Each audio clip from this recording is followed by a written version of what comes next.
for the first time since July of last year. Mets and Cubs as the Cubs go for the sweep. JD, let's start on the mound. Yeah, let's talk a little bit about Kyle. Brought to you by Budweiser. This Bud's for you. One of 6 Cubs to record at least 30 start seasons. Of course, he's the sole survivor of the 2016 World Series team. Been awfully good here at Wrigley Field. He's been pretty much awfully good everywhere he has gone, and this is our first time seeing him pitch in a Cub uniform since July 5th of last year. 87 up, 61 down, 3.46 lifetime ERA for the Professor. Yeah, the first one from the righty, and that misses outside. We are underway.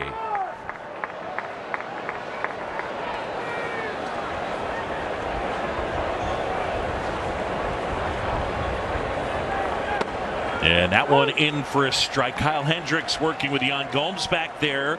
Those two were paired up 6 times last season with good results as they face Brandon Nimmo with the count 1-1. And a line drive and a base hit. That's out into right center field.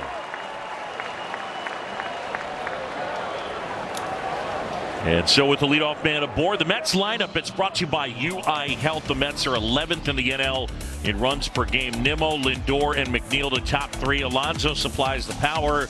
Beatty, Marte, Vogelback, Canna, Alvarez, the rest of the lineup.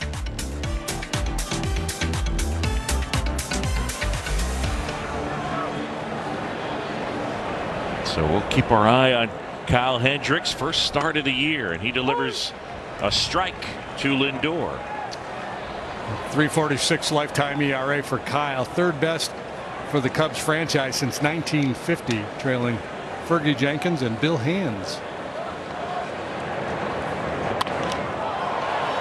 Reaching out, pokes that one out to left center. Tauchman glides across, makes the catch. Nimmo back to first. Michael Tauchman getting an opportunity out there in center field with Cody Bellinger on the shelf. Cubs defensively brought to you by Blue Cross Blue Shield. You saw Tauchman out there in center. He's got Happ on one side, Suzuki on the other. Wisdom, Swanson, Horner, Mervis around the horn. And as Boog mentioned, Yan Gomes working with Hendricks tonight. And so the batter will be Jeff McNeil. Hey. It's a strike. Yeah, it is. Roberto Ortiz, our plate umpire. Gomes had to reach back across, but it appeared to be in the strike zone. So 1-0. And that one upstairs now 2-0. I mentioned Gomes and Hendricks paired together last year 6 times. And Kyle put up a 2.83 ERA in the 6 starts with Yan back there. It's pretty clear guys like throwing to Yan. Well, when you talk about Yan, there's that trust factor, right? That he knows exactly what he's doing. He knows how to apply your stuff to the hitter's weakness to get them out, because every hitter is going to be a little bit different. Some are going to hit one breaking ball more than the other. They're going to hit different fastballs in different zones. He's really good at it.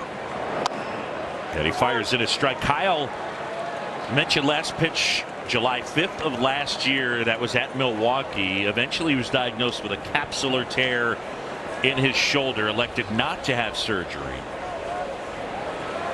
And now he's back. Hammered but foul, and it's 3-2 on Jeff McNeil. You know, I watched the start against St. Louis a couple starts before he went on the IL. And I was absolutely amazed at how he was able to move the ball around. He topped out at 87. We've seen 88 already tonight, which they said he was throwing harder and got stronger. Nimmo at first. There he goes. And the pitch is outside, and it's ball 4. Time now for our keys to the game, brought to you by your local Hyundai dealers. Yeah, class is in session. The professor's back, and it's really good news. The teaching assistants are ready too out there in the bullpen, because Marcus Stroman went 8 innings last night, so a lot of fresh arms ready to go. And gee whiz, our own Joe Girardi is predicting a breakout game from Patrick Wisdom today, so I'm riding with you, Joe. Alonso takes downstairs, and ball 1, no strikes on the big slugger. That last sinker at 88 from Kyle Hendricks, facing the major league leader in home runs, the polar bear, Pete Alonso. He's got 18 of them. 2 on, 1 out. Well, last year, the outs that were recorded that weren't strikeouts, he had 97 ground balls and 165 air outs. It's a good night to be a fly ball pitcher, right? The wind blowing in again. It's cool. Yeah, they got it at 16 miles an hour coming in. The 1-1. Big swing and a miss. The Styrofoam cup just going to float up there. And the polar bear can't wait long enough. And there's that circle change grip and the ability to execute that pitch. To cut a changeup is so unique. And that one down. I mean, how many guys did you know or catch that were able to do it? Well, he can cut it and he can sink it the other way, which is absolutely most changeups that cut are mistakes, and those are the ones that get hit. 2-2. And that one pulled but foul. Because most of the changeups that get cut are floating into the power of a same-sided hitter, right? Yeah. He has the ability to cut it away from a right-handed hitter. He refers to it as there's delayed pronation. Hendricks at 33 years old from Mission Viejo, California, but pitches college ball at Dartmouth. 2-2. And that misses off the edge. One of the things in his prime, when you're talking 2016 through 2020, generated a ton of ground balls. The last couple of years, not as much. He'd love a ground ball at somebody right here. And now time called. Alonso stepping out briefly. And there's that change when you're talking about comboing 21 and 22. His ground ball rate was just 37% last year. 3-2. Oh, that's a quality pitch. Maybe just a little low. Wow. It's a pretty good take by Alonso and a really good pitch by Hendricks. Just a little bit below the knees. Supposed to swing at that. So that is tough. Good pitch. And now with the bases loaded and 1 out, no score, Hendricks will go to work against the rookie, Brett Baty. In the air to center, Tauchman charging in, the wind pushing it in some more, tagging at third as Nimmo. Throw comes in to second. The Mets are on the board on a sac fly. So 1-0. Yeah, good play there by Tauchman, right? You just get that ball in and don't try to make a hero throw home and allow those back runners to move up.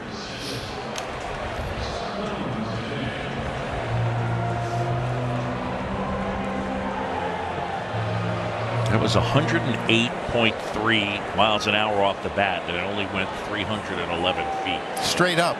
Gives you and also that gives you an idea what the wind's doing. Yeah. They used to say that'd be a home run in a phone booth, right? And the best thing is we have people watching this game right now that have no idea what a phone booth is.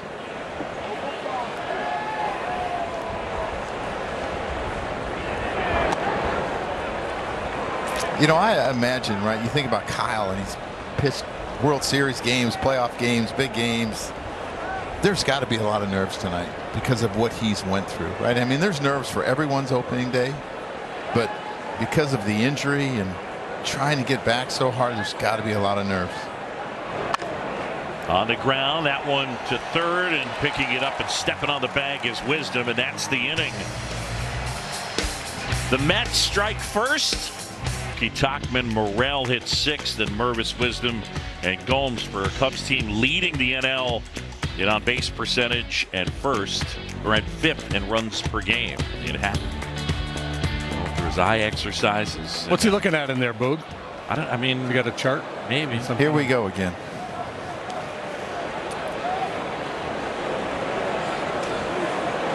I mean, you got to check the technology before the game starts. You need to hire a coordinator of technology. Sometimes it's not. Teams don't have big enough staffs.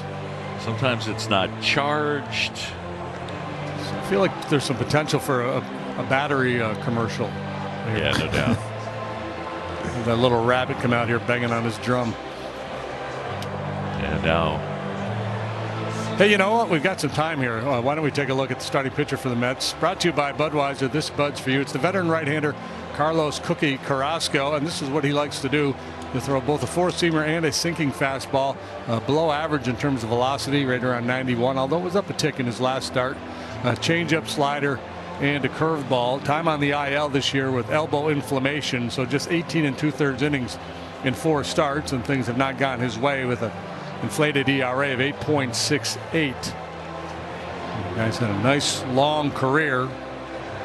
104 wins, 87 losses, and a 3.93 lifetime ERA. One of the issues that he's had, and it's odd, but you look at Carrasco at his time at the Mets, the first inning, and he's just gotten knocked around. It was not that way with Cleveland. Well, he's battled some injuries. I mean, you talked about the inflammation in the elbow, and there's the ERA. This year it's 13.5, where he's given up 6 runs in 4 starts in the first inning. And that's 45 starts of an ERA of 8 in the first inning. So whatever it is about pitching and Flushing, the first inning has not been to his liking. I need to use an opener and let him pitch the second inning. On the ground, but foul of third. You know, I think he's had some, either a bone spur or a bone chip in his elbow that's given him some trouble. He had surgery a couple of years ago to remove it. This year it's only the one, so he was able to basically rehab it and get back on the mound. On the ground towards third, backhanded Beatty, throwing a bounce, and Alonso able to dig it, and Horner is out.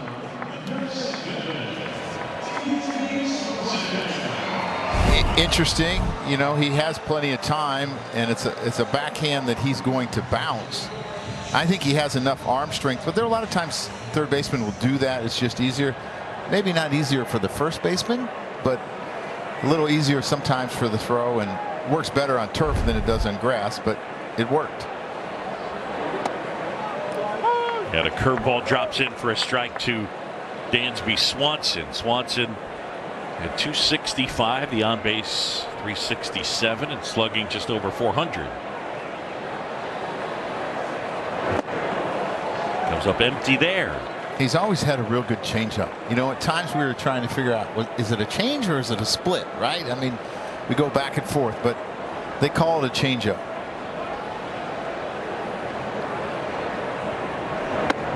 Carrasco was originally signed back in November of 2003 by the Phillies.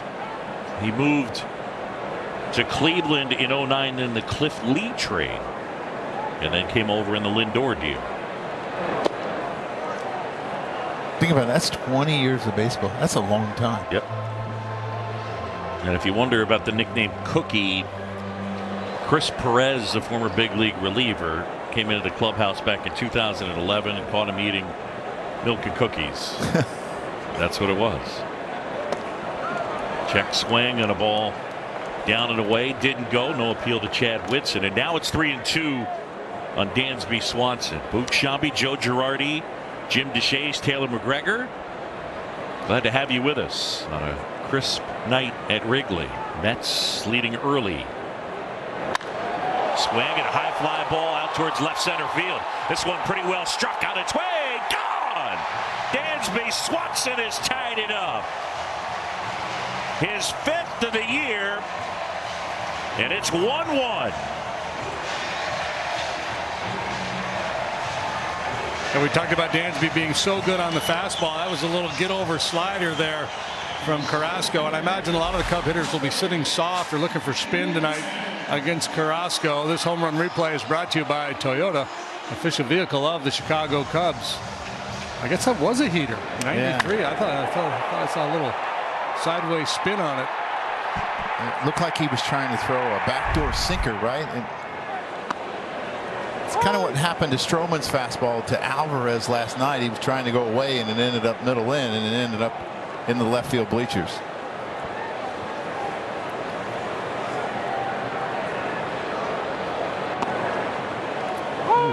Not so sure about that one. And on the side of the ball, trying to create run, and it ran right into the barrel.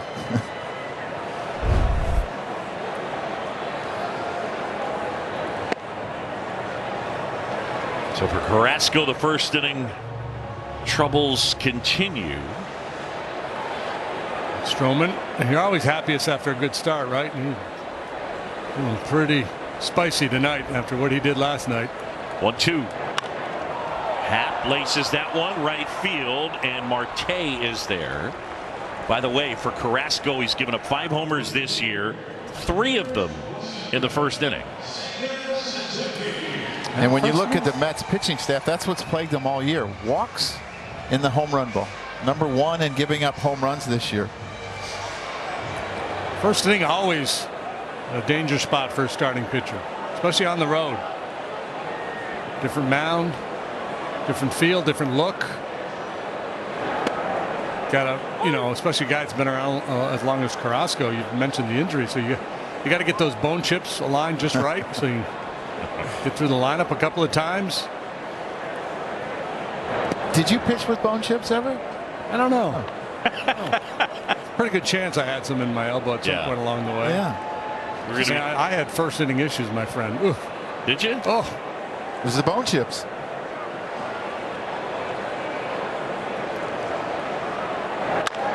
Chopped up the middle. McNeil waits on the big hop, and then from the back foot, throw off line, safe. So Suzuki aboard. They'll call it a hit, and Seiya continues to stay hot. Well, he stayed back. I thought it might hit the bag and it might be a break for Suzuki, but he stays back, and because he's running hard, he has to rush his throw, and it's not a great throw. He throws off his back foot, doesn't get a lot behind it, and it just sails. You see him get out of the box. He's smelling that hit. I mean, he's going. and he's a plus runner, so you know if McNeil had to do it all over again, I think he finds a quicker path to that baseball. Yeah.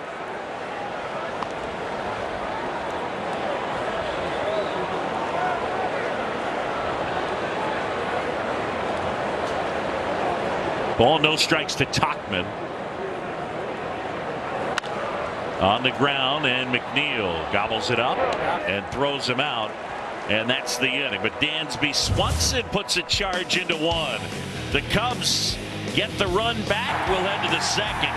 To 2020, he had the 6th best ERA in the majors. Look at some of the names on that list: Kershaw, DeGrom, Scherzer, the top 3. How about 2 of the guys behind him, Sale and Cole? That is impressive. Got a pitch to Vogelbach. Outside. You could argue that the 2 starting pitchers here tonight, maybe the 2 most accomplished pitchers active to have not made an all-star team. You know, the guys that have like 1,000 innings pitched in the major leagues. So Carrasco's had a similar, you know, runs in his career. Led the league in wins one year with 18 in the American League. He had a 4-year stretch with a 3.27 ERA. And Kyle's had, you know, three years between 14 and 20 where his ERA was under 3. Yeah. And you don't make an all-star team. I mean, he's always been kind of underrated or underappreciated, maybe because he's not throwing 98 miles an hour. Yeah, when you look at that list that we just had up of the 8 pitchers, I mean, there's a lot of power pitchers in there, right? And Corey Kluber, not so much. I wouldn't say Kershaw so much, but Kluber had the great slider, Kershaw the great curveball. In there, got him looking. First strikeout for Kyle Hendricks. Vogelbach didn't like it. 1 away. I'll tell you what, Daniel Vogelbach's not afraid to take a called 3rd strike. I mean, he's got his opinion of the strike zone, and on this occasion, he appears to be right. That one just slid off the outside corner, but we'll see if Roberto Ortiz, the home plate umpire, will start to open things up for Hendricks. If so, could be a tough night for the Met hitters. And that's in for a strike. Hendricks, of course, doing the rehab from the capsular tear that we talked about, but also made some other adjustments in terms of the way he takes the ball out of his glove and kind of the tempo of his motion. JD, you think about him being pretty deliberate, like even when he's starting to move and they wanted him to get a little more velocity, for lack of a better word, down the hill with his motion. Got him to chase. Back-to-back strikeouts. Again, there's that glove side changeup he's able to throw away to a right-handed hitter. Beautiful stuff. Yeah, right now I'm watching him pitch. I don't see anything that looks a whole lot different to me, but it's probably subtle, right? If you go down the hill faster, is it less pressure on your arm? Don't know. Yes? Don't know. Don't know. Yeah. Would you go out and practice tomorrow? I will. I'll let you All know. right. And we got to get him an MRI to see if there are any bone chips. Right? JD, if you didn't have to actually get in the tube, would you be interested to know if there are bone chips in your elbow right now? It used to click. It doesn't click anymore when I When did it stop? flex it. No, 20 years ago. Just put a little vacuum in there and vacuum them out, right? That's right. Ball to strike to Alvarez, who had 2 hits, including a 2-run homer last night. It's lifted to center. Tuchman started back, now in towards the shade, and he makes the catch. Hendricks gets him 1-2-3. We're midway in the second. It is 1-1. Sun setting and 51 degrees at first pitch. They say it feels like 45. Big swing and a miss. Who's they? I mean, it says feels like 45. I don't know how they come up with that. They stand outside. And then they just survey people. Yeah. Popped up right side. Alonso was waving his arms even with the base. And now in makes the catch. Let's check in with the Mets defensively. It's brought to you by Ford. They've committed 17 errors this year. That's the second fewest in the National League. Only the Padres have committed fewer. Gold gloves belonging to Lindor and Marte. You see the rest of the fine individuals out there in support of Cookie Carrasco and their skipper Buck Showalter, who celebrated a birthday here the other night. Yeah, Monday, birthday number 67. As Mash Mervis takes the curveball for a strike. Here's Buck, one of 5 to manage both the Yankees and the Mets. And one of 2 to take each of those clubs to the postseason. He and Yogi Berra. Talking to Eric Hinsky, assistant hitting coach. 1-1. And there's a strike. Carrasco ahead of Mervis. It'll go Mervis, then Wisdom, and then Gomes here in the Cubs half of the second. That's hit a couple of homers last year, 36 at 3 different levels in the minors. That was the 3rd most in minor league baseball. 1-2. Got him to chase, struck him out.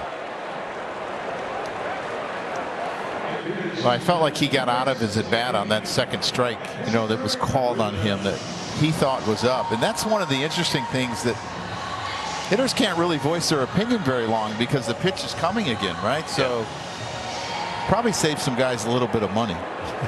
Guy uses timeout to air out the umpire. Yeah.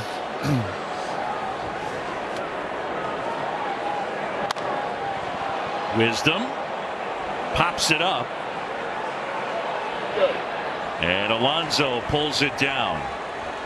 So Patrick swinging at the first pitch in a quick 1-2-3 inning for Carrasco. We'll go to the 3rd, and it's 1-1 at the plate.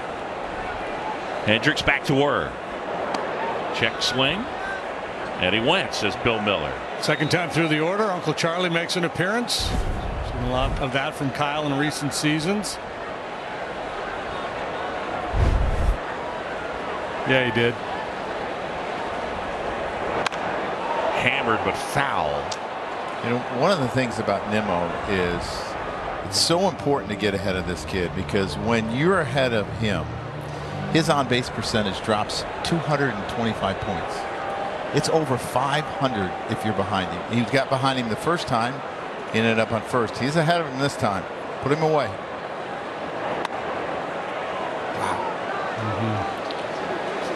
Talked a lot about how fun it is to watch Kyle pitch, and you just, every pitch has a purpose. You can understand what he's trying to do. That little front door 2-seamer just didn't quite get back to the inside corner, apparently.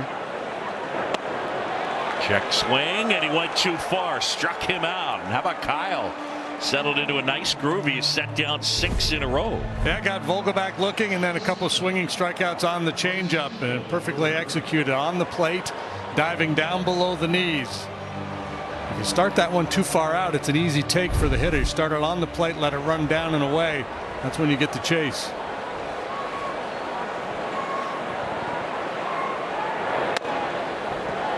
And the thing about it, JD, is he starts it like almost waist high. So right out of the hand, the hitter thinks it's a strike.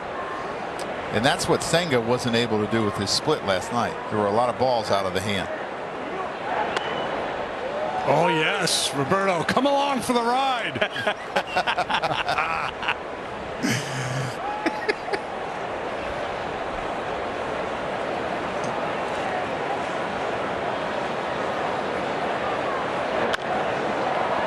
In the air, softly hit, going out Wisdom, and Patrick pulls it down. So 2 away, and Hendricks settling into a nice little groove.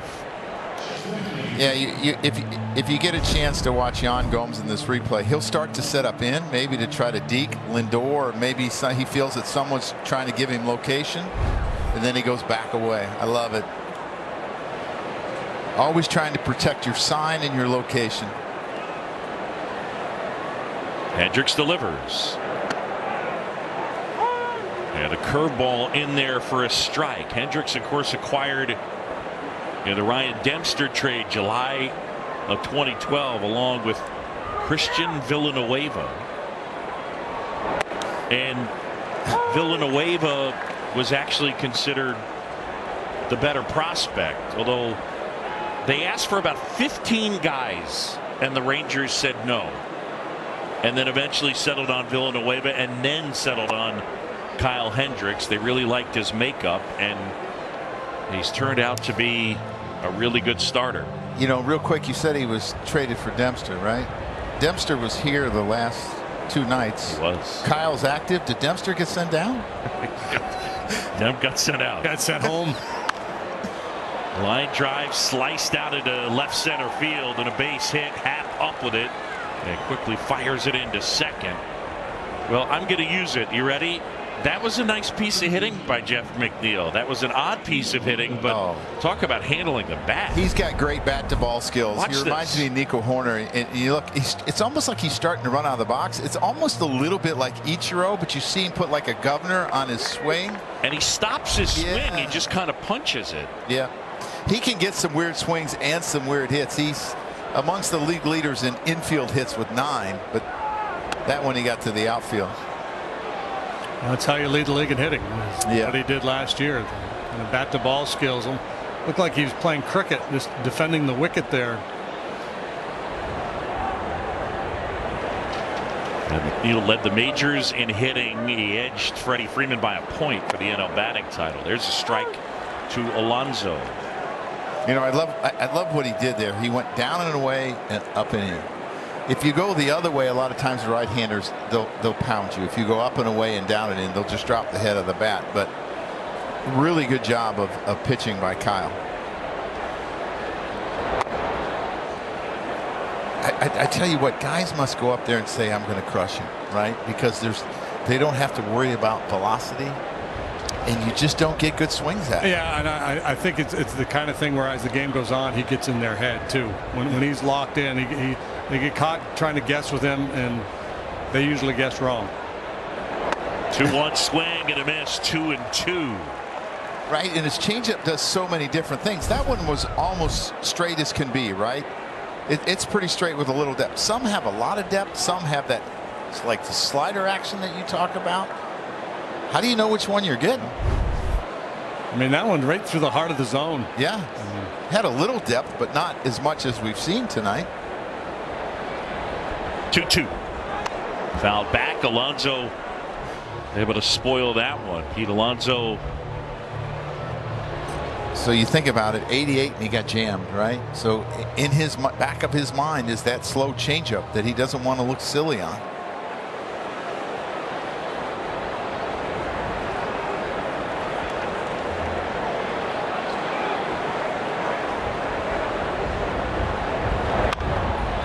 Line drive Drive out towards left center field, and that's going to fall for a hit.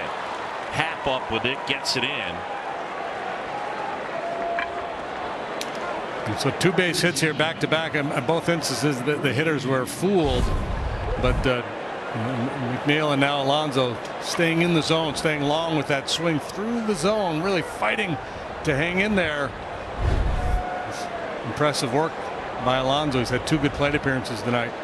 And the important thing is that his back knee went down, not forward, right? So it kind of allows you to let the ball get to you a little bit more, and your head's not moving as much. Time called. Gomes will go out to the mound, and they'll use a mound visit and slow things down.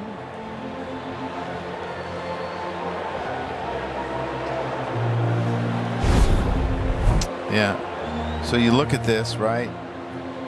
And just off the end of the bat, a little more, and it's an out. But he's able to just go down. You can see his body doesn't really go forward; it goes down, and that's not where you want to hit the ball that far out front. But he's strong enough to get it to the outfield. There's a strike to Beatty, and it's 0-1. Delivers sac fly his first time. Tied up at 1. The return of Kyle Hendricks.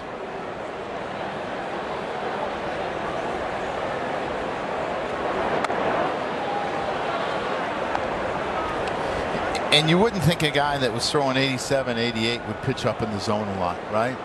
Guys that come to my mind, Woody Williams did it a lot. Tom Browning did it a lot. We called it the invisible, because you think you'd be on it and you'd pop it up or miss it.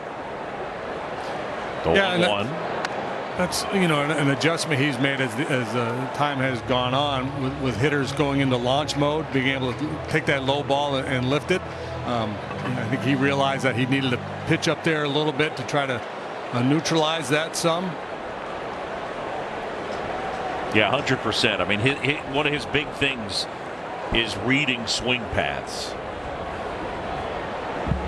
The 1-2 on the ground, and that gets through for a base hit. McNeil around third. He's going to come in to score. Throw bangs off the railing of the Cubs dugout. Scrambling to second is Beatty. The Mets have the lead 2-1.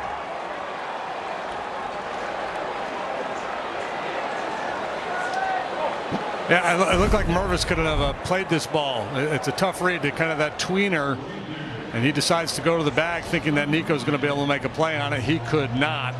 And then when the throw gets away from Wisdom, an extra base for the batter runner, Beatty. It'll go single and then E9 and an RBI.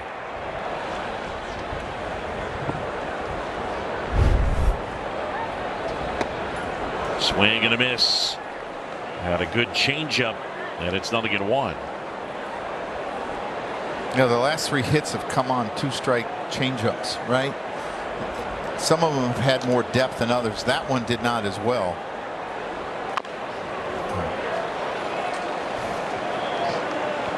Well, it's funny, the games, the way this works and the evolution of a pitcher and going through his career, and we've seen him make changes. We talked about elevating the fastball, implementing the curveball more, but actually it was last year, maybe the year before, where they kind of circled back and said, well, maybe you shouldn't be that guy throwing the elevated fastball that much, because he was giving up a lot of home runs, and it kind of went back to punch the other way, base hit. Alonso in to score. On his heels is Beatty. The throw is cut off, and the Mets have taken a 4-1 lead.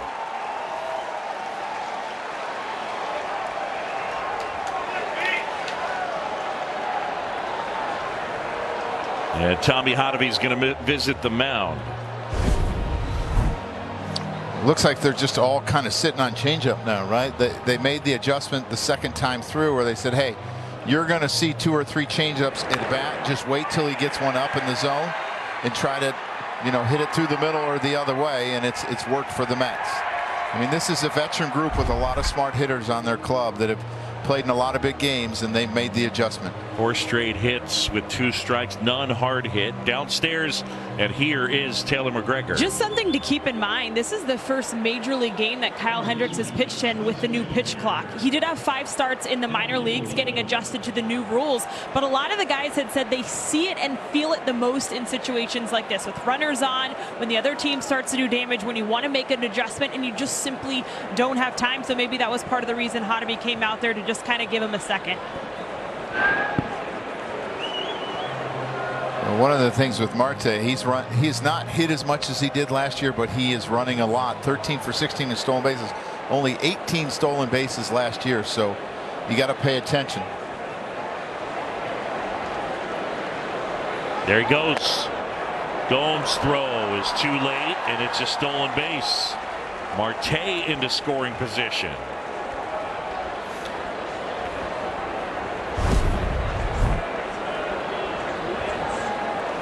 Pitch out.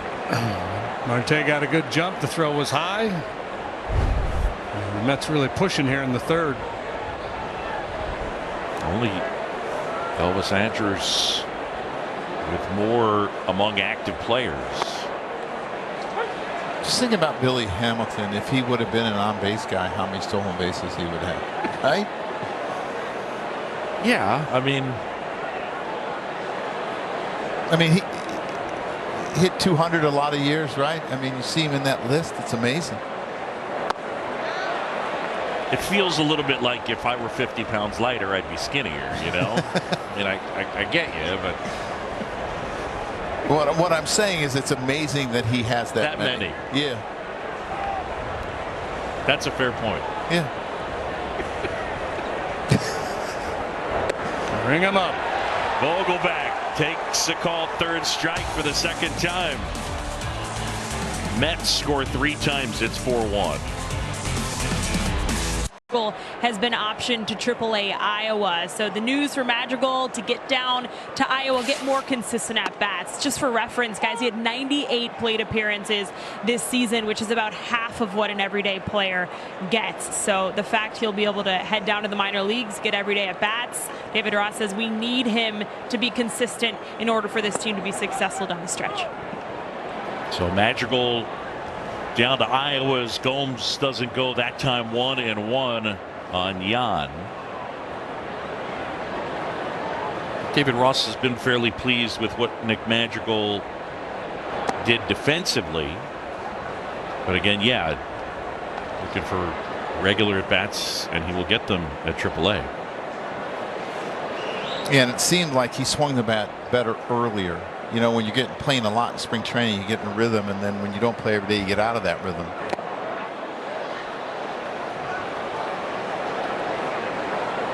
It'll go Gomes, then Horner, then Swanson against Carlos Carrasco.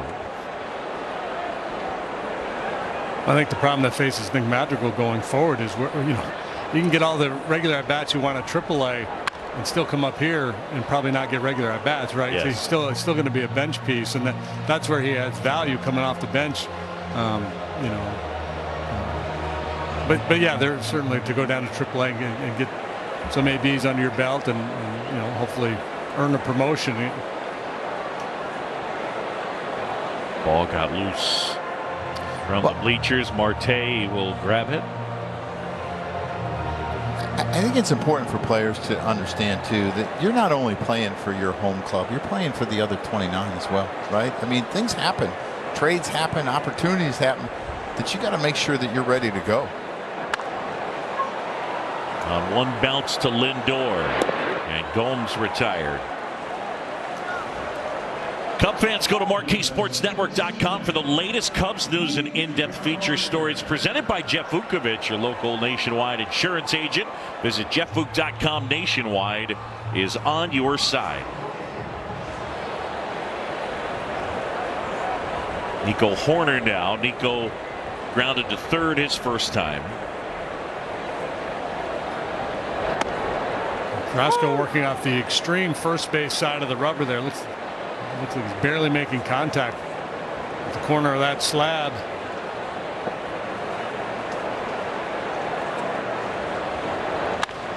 On the ground up the middle and past past the diving Lindor. Base hit.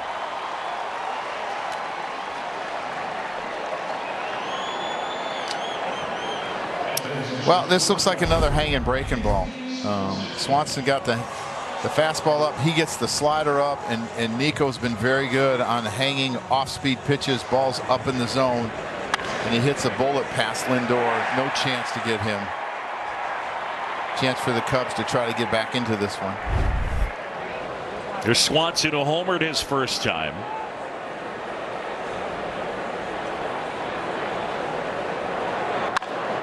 Drilled towards right center field.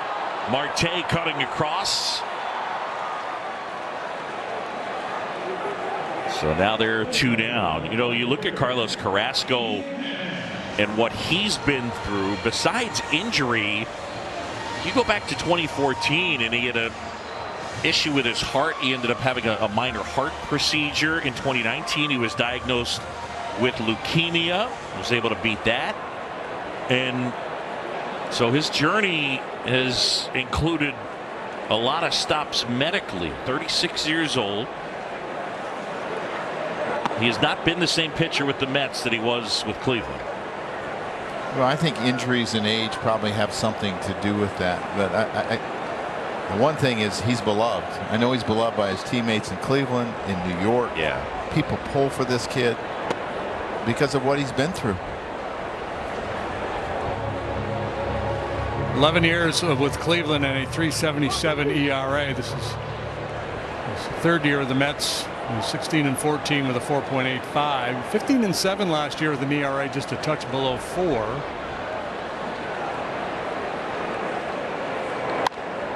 Happ floats that one into left. Canna coming on and can't get it. A blue base hit to left. 2 on with 2 out, and an opportunity for Seiya Suzuki. Yeah, ball in play, right? That's been an issue. Kyle Hendricks gave up some soft contact, a big inning for the Mets, and now this little floater drifting away from Canna out there in left field. He not happy with the contact. I imagine he's pleased with the result. In golf, they would call that a good miss. I call it a bullet in baseball, right? I mean, that's probably where the wind helped him. It pushed it back towards the infield. We've seen a couple examples now of balls in the air, and then a reminder for every base runner: make no assumption on a ball in the air. There's strike 1 to Seiya Suzuki, and we've seen the slug come here in the month of May for Seiya. The hard hit rate has stayed the same. It's just been the trajectory. A lot more of them in the air, so the slug is up. Joe Girardi, are you a golfer? No, I mean, I play once in a while, but it's ugly. You? No. Once every 2 years is a good run for me. Okay. But I play left-handed when I do. Do you have your own clubs or? Not anymore. They didn't make the move. 2 balls and a strike on Suzuki. And Seiya pulls it foul, and that bangs around in the camera well. Who got that?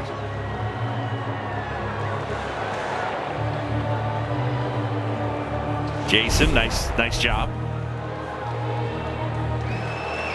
Yes, that is a ski cap and gloves that Jason's wearing on this fine May evening. It's May 25th. You know what they say? What do they say? Chicago happens. I don't know if I've ever heard that. I just made it up. Oh, nice. I mean, I've lived here a number of years, right? And I just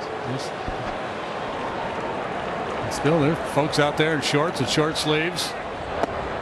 Down low, and that's ball 4. Hey. And they're loaded. And here comes Tauchman with the bases full.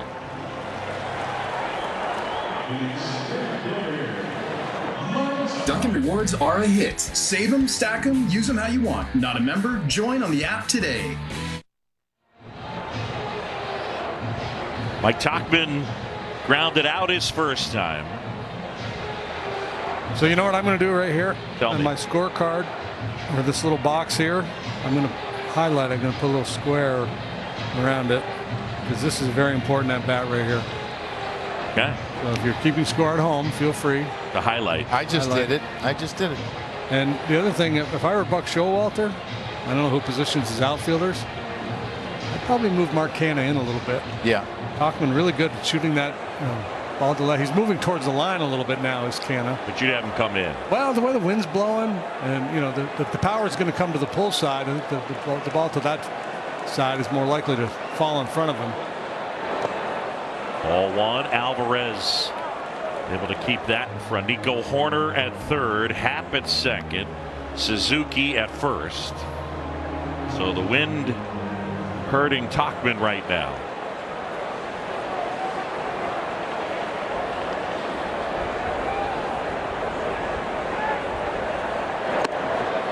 And there's a strike to make it 1-1. You get a sense of the influence that the video board has right there when you see those win numbers from straightaway left and then over towards left center a little bit where the board is.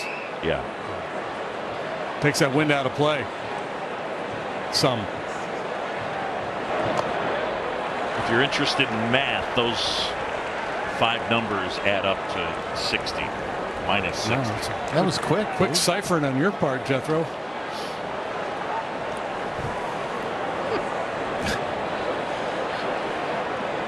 Bases full. The 2-1. And that's a strike. 2-2.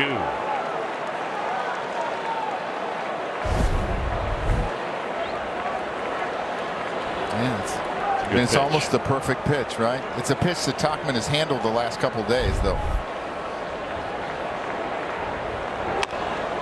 Tapped foul. Tauchman, who's played with the Rockies, the Yankees, the Giants, and now the Cubs, getting a chance to play at home. Joe mentioned 2019, that really good season. He had 13 homers and under 300 plate appearances. He doesn't even have 700 major league plate appearances overall. He's 32.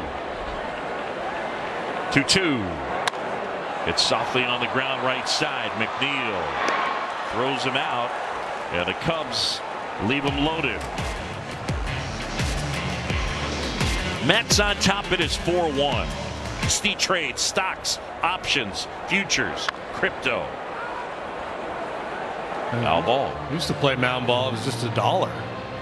That's a nice little payday there. That is. Times have changed. Yeah. Yeah.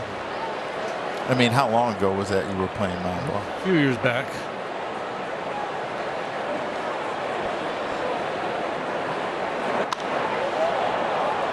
Center field, Tauchman. Would you say can of corn? Yeah. Yeah. I think it'd be better when he catches it. No? Those. Wait, were you sitting on that? Were you waiting? I hope I didn't ruin a big moment for you there. I had it in my pocket.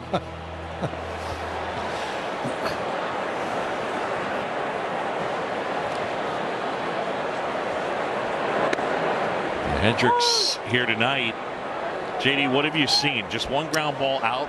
What's it look like? It's a ball and play luck, right? You know, two quick outs last inning. If any one of those balls, the first 2 hits were real softies. Marte found a hole. Beatty found a hole. Yeah, I mean,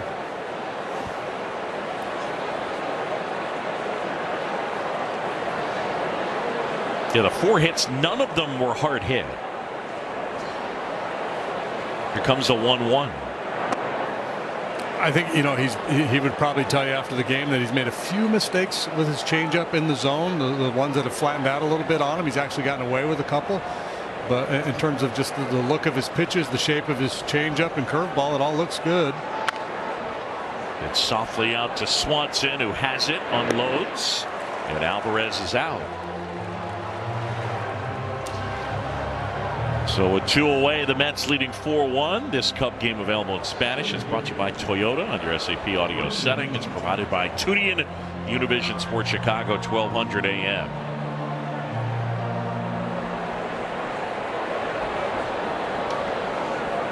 Brandon Nimmo getting a chance to hit for the 3rd time, 1 for 2. And fouls one off.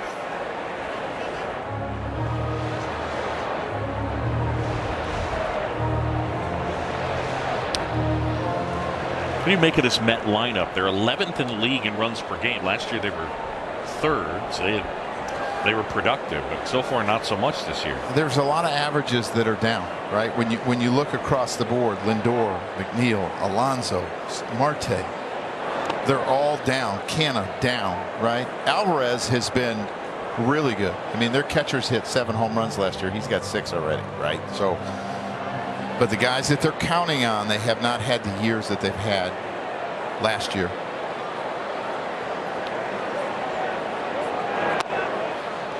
How do you look at this offense, JD? Do you think of it as? Well, you know, with what Joe just said, so you know that old cliche about what the guys become what the back of the baseball card says they are. If that does happen, then there's room for improvement. There's a number of guys with pretty good resumes that have been off so far. So if they don't panic, you know, they're likely to get a lot better offensively. I think injuries will be an issue. There's some older guys. It's already proven to be the case with the pitching staff. 3-1. But offensively, Nimmo's a really good leadoff guy, right? Always been a high on base guy. Got the big slugger Alonso in the middle. McNeil, the batting title last year. Lindor, dynamic player, and I like the look of some of these young guys, Alvarez and Beatty. So I'm actually kind of bullish on the Mets going forward. Hendricks winds, kick, steals. Drilled towards right center field. Suzuki on the move. Oh, Sale, what a grab. Probably the best catch we've seen him make. He got a great jump and hauled it in and stole extra bases from Brandon Nimmo. Seiya Suzuki, what a play. I think he just won a sticker from his manager, huh? Marte to retrieve a baseball that got loose on the field. Christopher Morel popped out his first time. He's hit in every game since being called up on May 9th. That fouls one off. And how about our McDonald's McNugget of the game and longest hitting streaks to begin a season for the Cubs since 1901. With a leader 1988, and Vance lost 16 straight. So for Morel, that hitting streak is on the line. Stan Hack, Danny Green, both with 15 to begin the year. Stan Hack had a great career here with the Cubs. Danny Green played from 1898 to 1905 with the Cubs and the White Sox. And Morel down on strikes. Carrasco gets him. There's one away. I feel like Vance Law did a good bit of damage against me. I just have the memory of Vance Law being a tough out for me. Stand by, please, caller. Is that a bad memory? I just remember Vance, at least a couple of good games against me.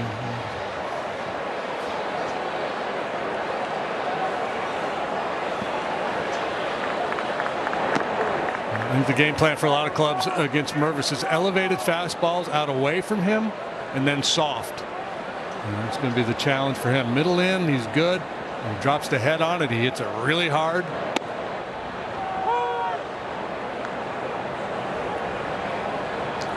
Yeah, and that's what you have to learn. You have to learn to lay off where they're trying to get you out or close that hole as a hitter.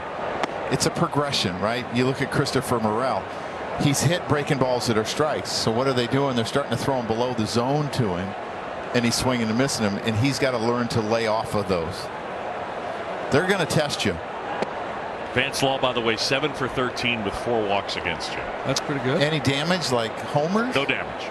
Oh, it was just a little singles hitter. Yeah, probably. I bet you at least a bases clearing double somewhere in there. There's 2 doubles. Right down the third base line, if I recall. Mervis will take his base, and here comes Patrick Wisdom to the plate. Hitting next, third baseman Patrick Wisdom.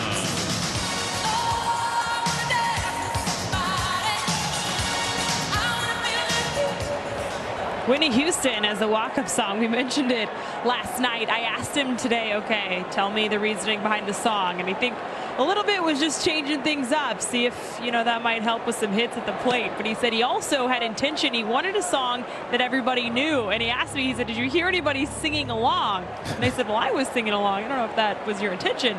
But kind of wanted a song that, people would be able to finish and sing along and have a good time with. Love that. That's a song that gets you going. That doesn't get me going. And he himself is a fine dancer. So yes, we've witnessed that. Dancing with Stars one day. Yeah, could be.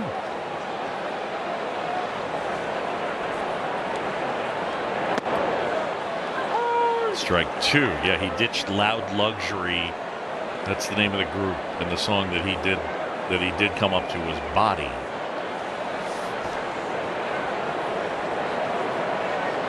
And a 1-2 hole here with 1 out, Mervis on. And for Patrick, it's been a rough go. He's 2 for his last 25 with 17 strikeouts. Now, May has been tough for him, striking out close to half of his plate appearances. 2-2, Carrasco. On the ground to third, Beatty backs up. He'll go to second. They get 1 there, and that's all they'll get.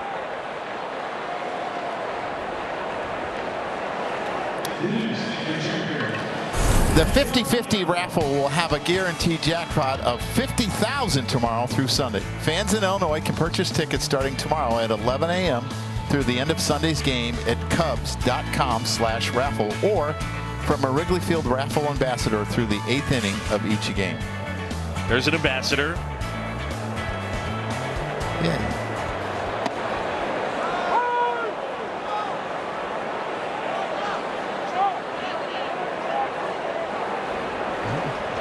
Holmes taking a little time to bend the ear of Roberto Ortiz before settling back in at the 8-second mark. Going 2. Yeah, those are conversations that I think we're going to miss over time, right? A lot of times that's entertainment.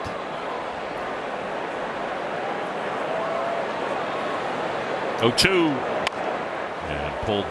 I know when people into the dugout. When I got thrown out, they thought it was entertainment. I didn't necessarily think so, but there were a number of them that I'd be embarrassed to go back and watch.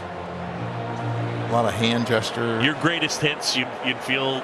Yeah, I mean, there's some. It'd be a little cringy. What was I doing? Yeah. Kids ever give you grief? Well, the first time I got thrown out, my kids were really young in 2006. And they thought I could never go back. They were crying. Oh my gosh, that's amazing. Ejected from the league. Ejected from the league. Serena was 6 and Dante was 4. What are we gonna do, It was in Dad? by Jerry Meals. Oh my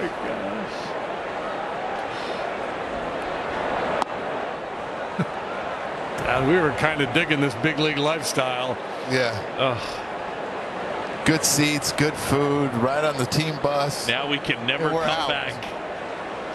Oh, that's amazing. My wife had them. They were balling in the stands.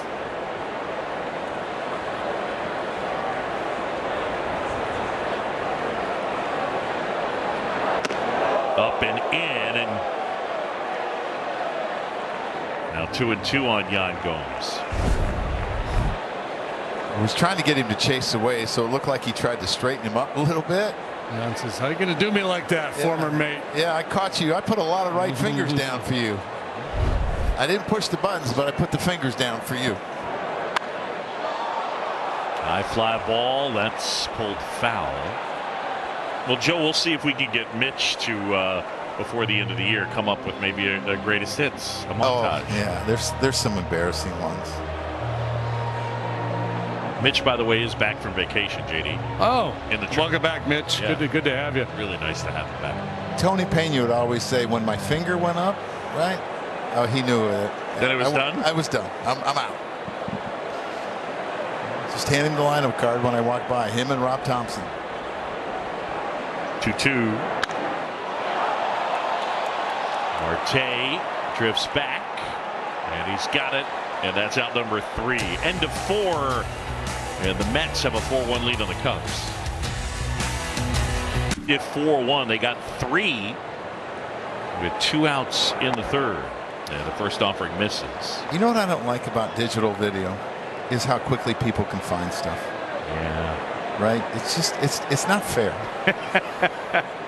You were hoping we'd wait like about a week to come up with some of the, and all of a sudden Scott Barry's staring at you and we're giggling between innings as you're wiping dirt on the plate. Yeah, took that move from Lou Piniella. The 1-1. JD, were you ever ejected from a major league game? No. Really? Did you come close? I don't think so, no. That's disappointing, JD. I got ejected from a college summer league game once. I wasn't pitching.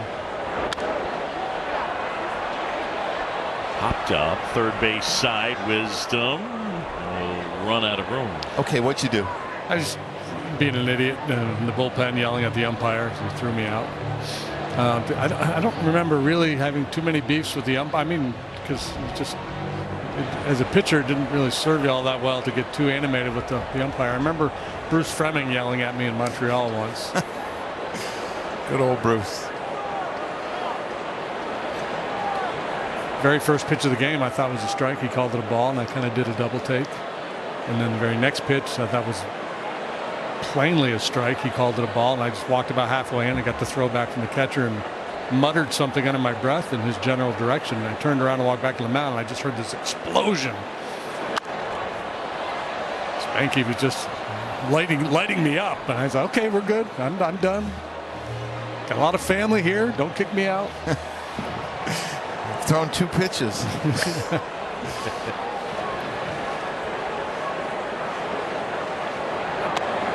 And Lindor chasing, struck him out. Time now for the coverage cam. It's brought to you by T-Mobile. There he is. We didn't see the finger go up, but let's take a look at this. Yes. And I'm coming back for a little bit more. Okay, JD, do you see who I was arguing for? Was that Jeter? I was arguing for our pitchers. Oh. Base hit from McNeil, back up the middle. And a 1-out single. Right? So you guys were getting squeezed. So Scott Barry, I would call him a hitter's umpire. Hitters love Scott Barry, right? Hitter's umpire. Well, I thought we were getting squeezed, right? So lo and behold, you know, you turn their cards over to Rob Thompson, the bench coach, and Larry Rothschild, the pitching coach.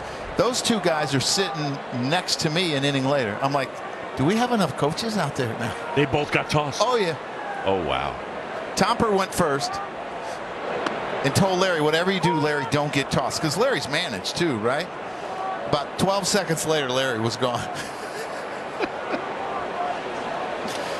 He's like, I'm not going to let you guys have all the fun. Yeah. We were all watching video in the back room.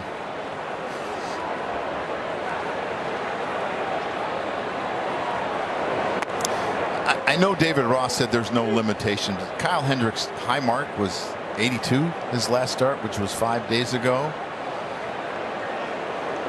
I'm sure he's watching him pretty careful now, because 82 pitches and 4 1/3 innings is, you know, a substantial amount. He's not like a max effort guy. Yeah, I would think the hope is here to get him through 5 innings, right? And then turn it over and just see how things play out this inning. If he gets in a little more trouble, if Beatty's up there, if Alonso reaches here, we probably see Hughes for Beatty. Yeah.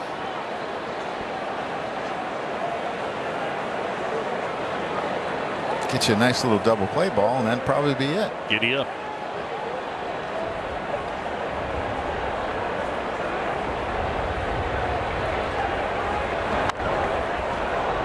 So I think that was like one of my, I think I had about 40 ejections as a manager. So I usually got my money's worth too. Did you ever like hand over your cards before you went out? Like I'm getting tossed. No. That was never premeditated. No. Well, sometimes they were premeditated, but I didn't hand the cards out first. Do you know how many times you were ejected? 40, I think, maybe 41, 39, something like that. As I was ejected as a player too, but I don't know how many there. 43. 43. And is that as a player and manager, or just a manager? just as manager. Yeah, it's about, I don't know, 3 a year, 4 a year. Seems about right. Check swing did not go. Alonso's had some good plate appearances here tonight, and he's been rewarded. He laid off a borderline pitch, 3-2 first time up, a real quality pitcher's pitch. It was just below the knees for a walk, and then kind of looped that single to left on a really good pitch last time he was up there. 2-2, and that one hit him. So now, with one out, 2 are aboard. Yeah, and I think this is the right miss, right? If you're going to go in on Alonso, and he has pitched him in a good bit here tonight, the mistake cannot be over the plate. And this one just had a little extra run, and that will end the night for Kyle Hendricks. The numbers ultimately will not look good, but I think we saw some pretty good stuff from Kyle here tonight, and this version of Kyle can be very successful.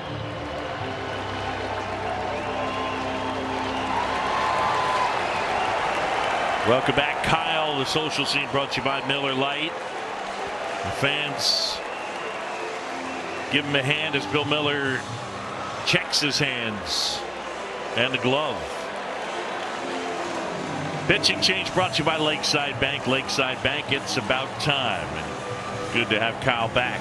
Kyle Hendricks in the dugout as he yields to the new pitcher, Brandon Hughes. Pitching change brought to you by Lakeside Bank. Lakeside Bank, it's about time. And Hughesy for the 11th time, a 4.32 ERA.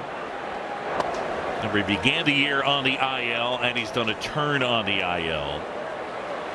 And last pitched on Sunday. Left-hander's hitting only 118 off of him. I think he gives them a tough at bat because of the angle. Kind of gives him that 3/4 angle and is able to dot the fastball away, and his breaking ball's got pretty good sweep to it.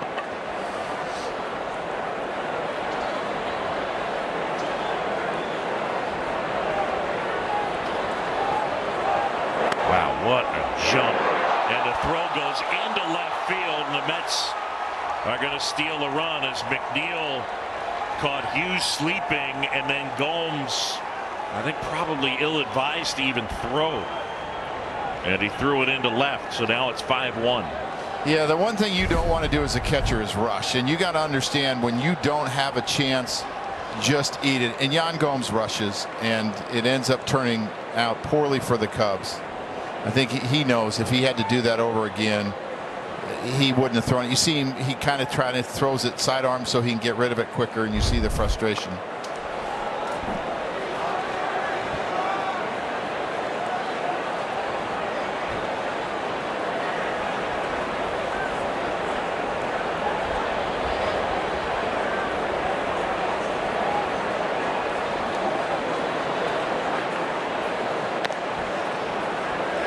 I mean, there really aren't too many good things in anything in life that you do if you try to do too much, right? I mean, it's just, he tried to do too much. He had no chance there.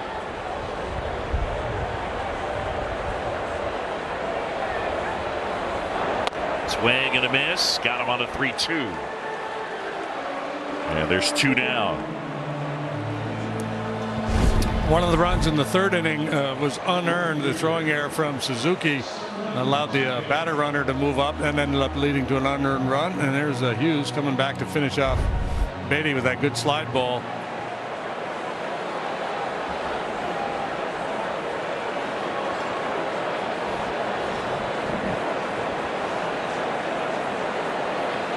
Overall, the Cubs over an extended period of time have been really good defensively.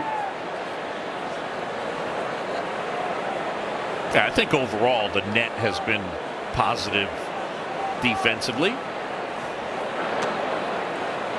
Well, when you look at them, they're in the top third when it comes to defensive runs scored in all of Major League Baseball. So to me, that's really good. Yeah, I mean, that says it right there. I mean, your DRS top 10, outs above average, your 8th, defensive efficiency, your 9th.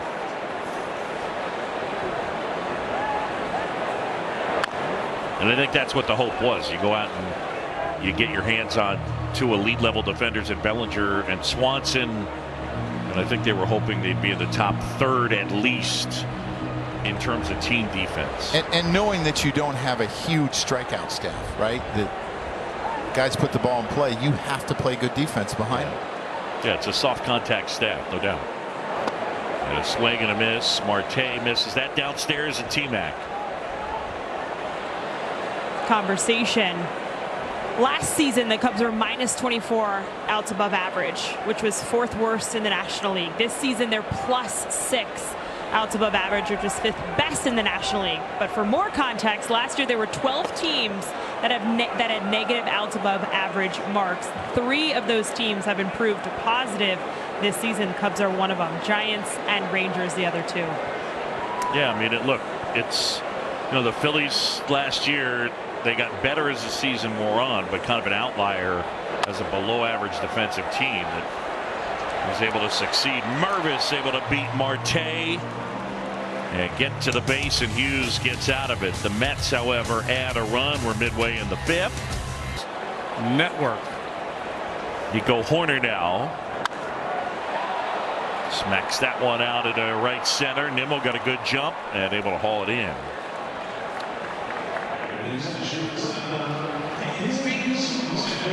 Statcast powered by Google Cloud will shine a light on Dansby Swanson's first inning home run. Exit velo 103.9 miles per hour, 389 feet into a stiff breeze. This is a club and a half wind he was dealing with. 4-seamer from Cookie Carrasco. Well, I hope this is a trend. Coming into tonight, his slug in the month of May was 471. It was only 330 in April. Last year his slug in May was 490 and jumped all the way to 563 in June. So maybe he's just getting hot.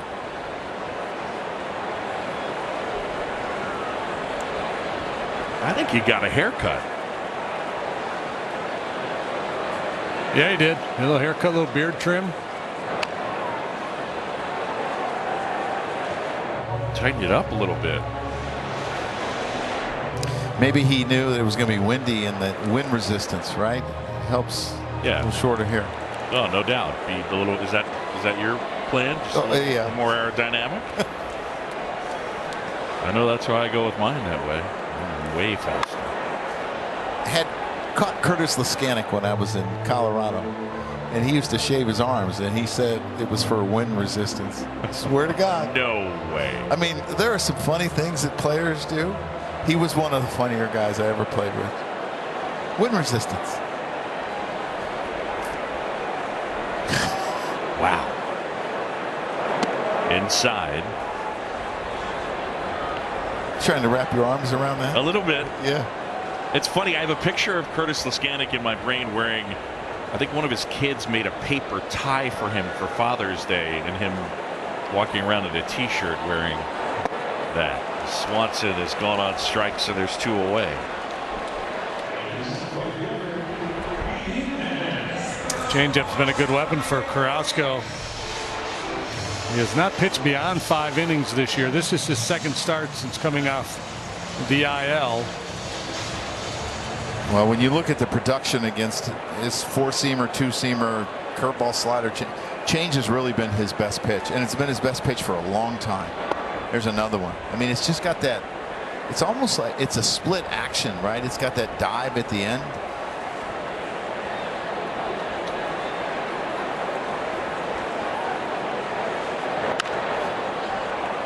That's to Alonso. Carrasco gets over, steps on the bag, and Carlos Carrasco able to get him 1-2-3. Runs 3 earned, struck out 5, walked 2. And I don't know, JD, you said it earlier. I think just some of that BABIP bad luck was at least part of it. When they scored 3 in that 3rd inning, it wasn't as if they were spinning his cap and really hitting it hard. No, you got the first 2 outs in that inning on like 7 pitches, and they had some 2-strike counts. He just couldn't finish the hitters off, and the first 2 were pretty soft. So just some misfortune there. I mean, you talked about McNeil playing cricket. That's what started the inning. Yeah. And then Alonso down on a knee.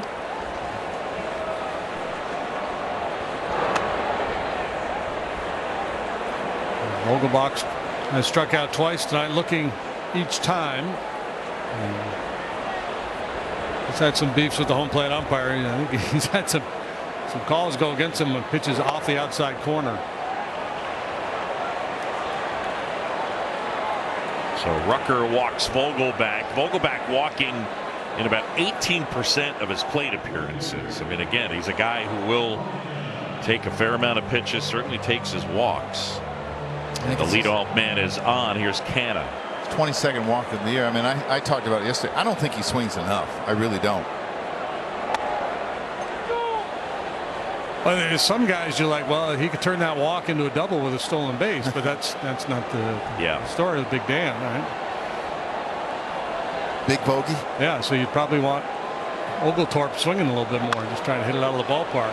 Swanson, he'll take it himself. Steps on second, on to first, double play.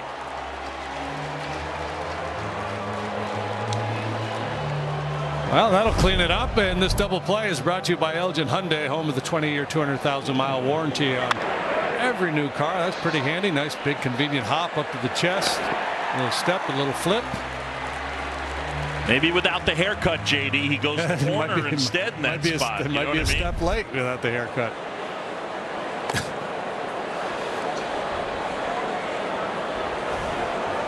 Well, we have numbers for everything, right? There'll be some website there'll be a split. Dansby before haircut, post haircut.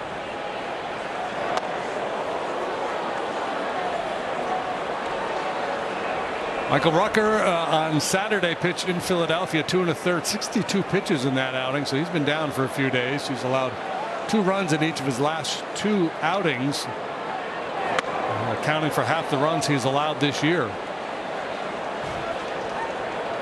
2 balls and a strike on Alvarez. Mets, by the way, DFA Gary Sanchez. So Thomas Nido back.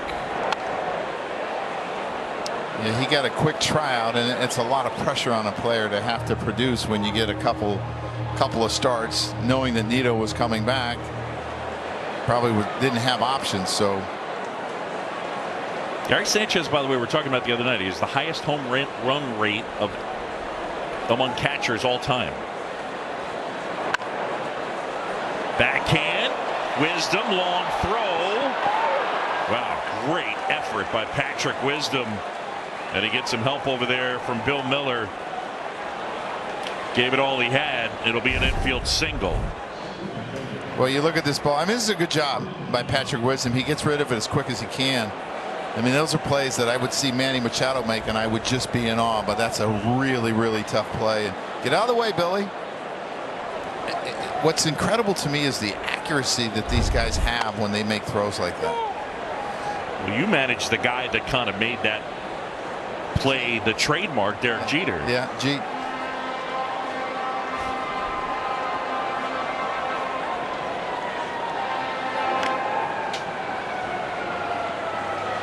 Isn't that a Jeff Foxworthy bit?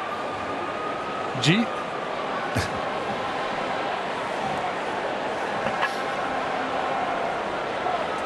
I was just on SNY, by the way. They just pulled the curtain back. Keith and Gary just pulled the curtain back. And I got to say hi to everybody in New York. There were some people that were. So why did they put the curtain up? So they're over there. They don't want you. See, now he's putting the curtain back up. And now they're some green tape. This is just a little peek behind the scenes. Keith Hernandez having a little fun. Gary's giggling. In there. And Rucker able to get Nimmo. Oh, yes. Say hi. Here we go. Say hi. 5. Today, shop NissanUSA.com. Well, go time for the Cubs here. Down 4 in the 6th. Seiya, a single and a walk.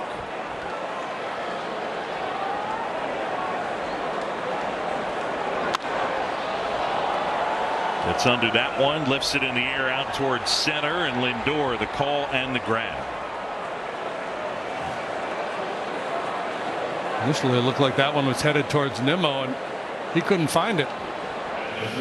It's that time of night where the sky is really difficult for people to pick up the ball. You're always taught to point if you're an infielder or another outfielder, so if they don't see it, maybe they can find it. We could find Nimmo, we just couldn't find the ball. Find Nemo too. Yeah.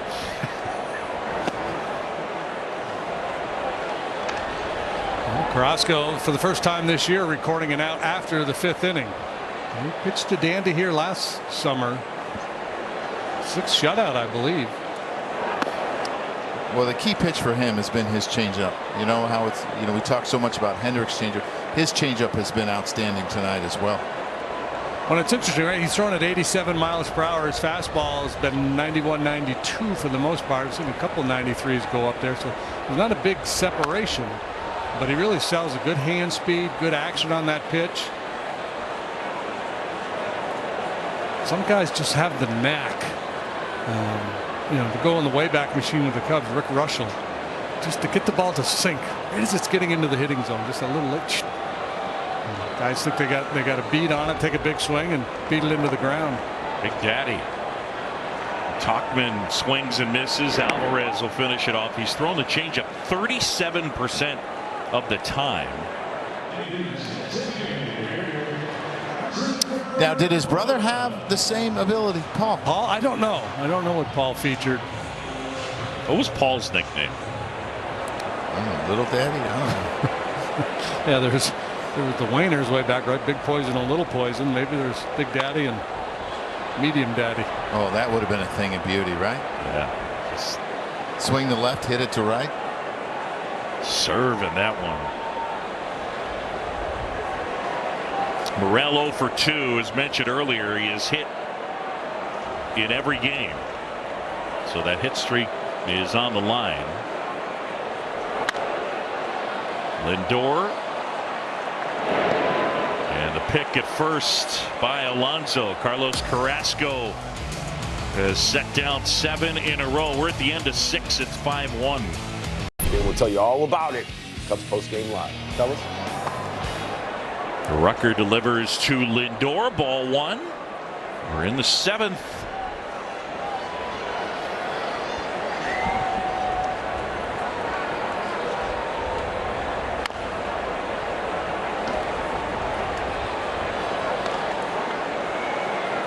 Michael Rucker was able to get out of that jam in the 6th. We got Nimmo to end the inning. And now the pitch down and away to Lindor at 223. Francisco Lindor, it's a different player, at least offensively, than the guy in Cleveland, right? All numbers are down. Yeah, you're correct.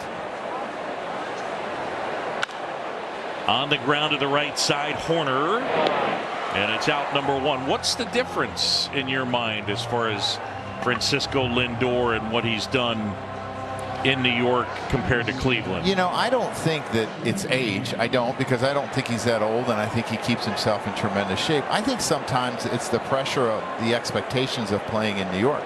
It's more difficult, right? And it can get heavy, and I think he was really comfortable in Cleveland, and he hasn't been quite as comfortable in New York. Joe Torre always said New York will either make you or break you, right? There's a lot of players that are really good players that come to New York that just aren't the same. Yeah. They got the big contract. It's like, you're talking about 70 points OPS, JD. It's a lot of slugging, right? Home run numbers down, and so that's just the nature of the two ballparks. Could be part of the story.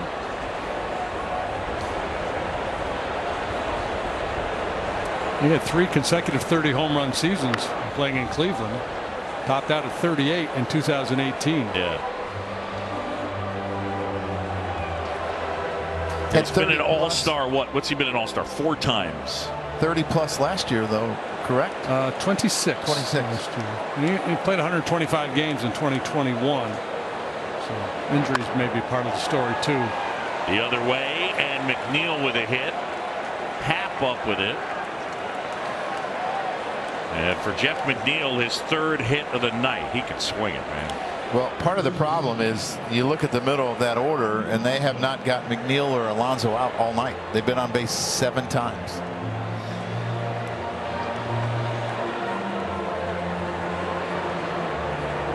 And now it's Alonso. So a danger spot in terms of just trying to keep it right here.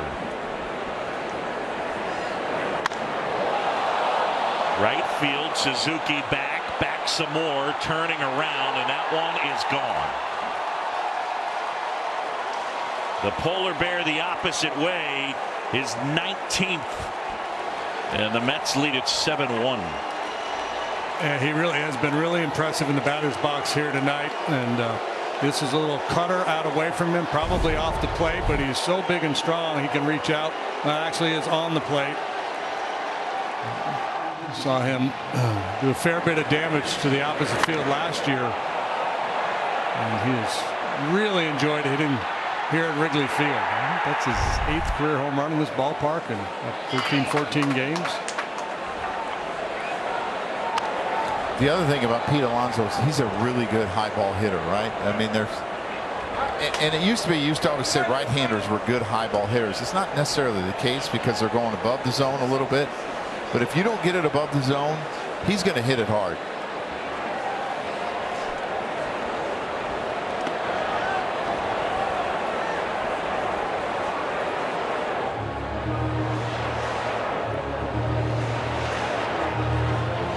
So 19 homers before the end of May. He's on a Judgian pace. Most homers in the majors since the start of 19 when he debuted. Rucker gets the swing and miss. And 2 away. The MLB Ballpark app will complete your next visit to Wrigley Field. Buy and manage game tickets, access exclusive content, and much more. Download the MLB Ballpark app today.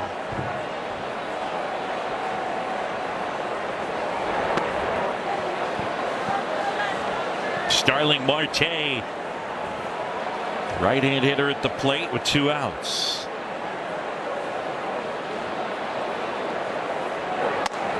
And there's a strike. Cubs came into this one looking to win 3 consecutive games for the first time since mid-April, and then won 4 in a row, including a 3-game sweep of the A's out in Oakland. They got a big hill to climb now. Haven't won a series, and they won tonight, but since May 5th through the 7th they took 2 out of 3 from Miami. So this is a big homestand, I think, for the Cubs as they embark on a long West Coast trip after this, playing some pretty good teams. They got the Reds coming, they got Tampa coming into town. Cubs need one of those signature comeback from behind wins. Those will really propel teams. That's to third, and Wisdom handles it. Marte is out. Mets pick up 2. Time for our 7th inning stretch. It's brought to you by Budweiser. This Bud's for you. Yes, conductors for Take Me Out to the Ball Game. Chicago Fire and Police 911 call takers and dispatchers, Kanisha Dumas and Daniel Torres. All right, all my Cubs fans, I mean, you guys loud and proud. A 1, a 2, a 3. Take me out to the ball game. Take me out to the crowd. Buy me some peanuts and Cracker Jacks. I don't care if I ever get back, for it's room for the Cubbies. If they don't win, it's a shame. For it's 1, 2, 3 strikes you're out at the old ball game. There's Mervis now. Carrasco back to work and delivers a curveball for a strike. Matt Mervis and the Cubs down 7-1.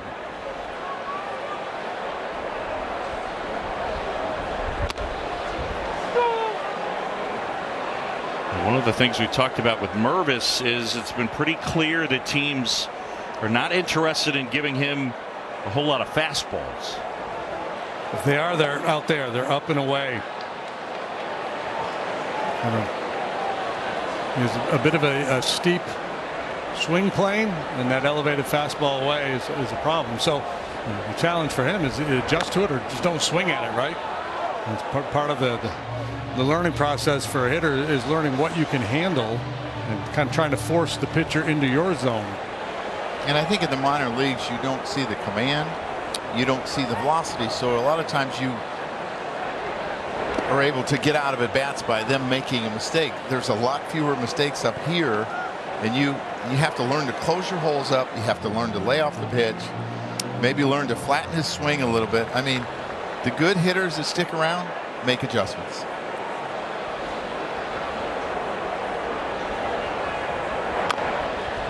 Yeah, I mean, it's fundamental to being at this level, right? I mean, it's one of the things in anticipation of the rules changes. You heard some players complaining, and again, we talk about players not always being self-aware, but players adjust.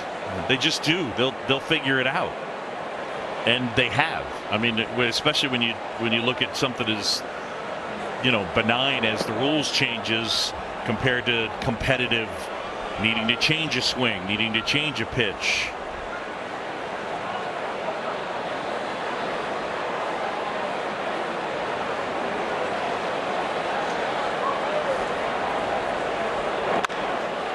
Chop to the right side, and McNeil throws out Mervis, one away.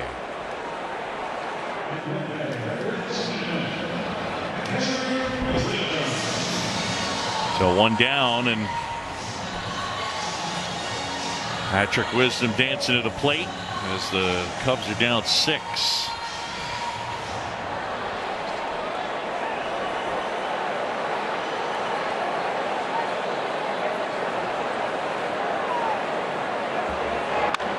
On the ground at third, Beatty, long throw. That's a nice play.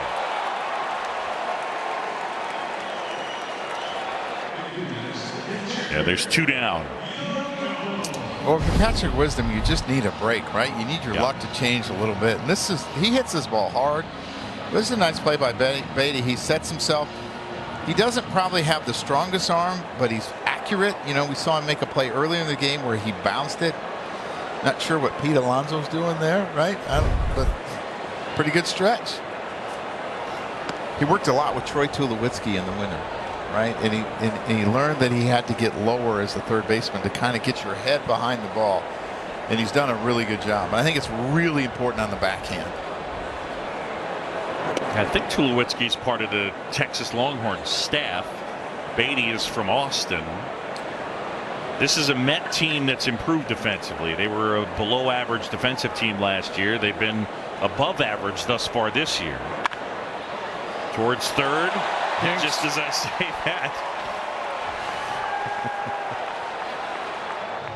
Let's go to Vegas. Yeah, well, this ball's hit base really hit hard as well. Thank you for Yan Gomes, right? And Keith Hernandez was talking about how he goes to his left really well. Looked like the ball maybe came back on him a little bit. And it hits off the top of his glove.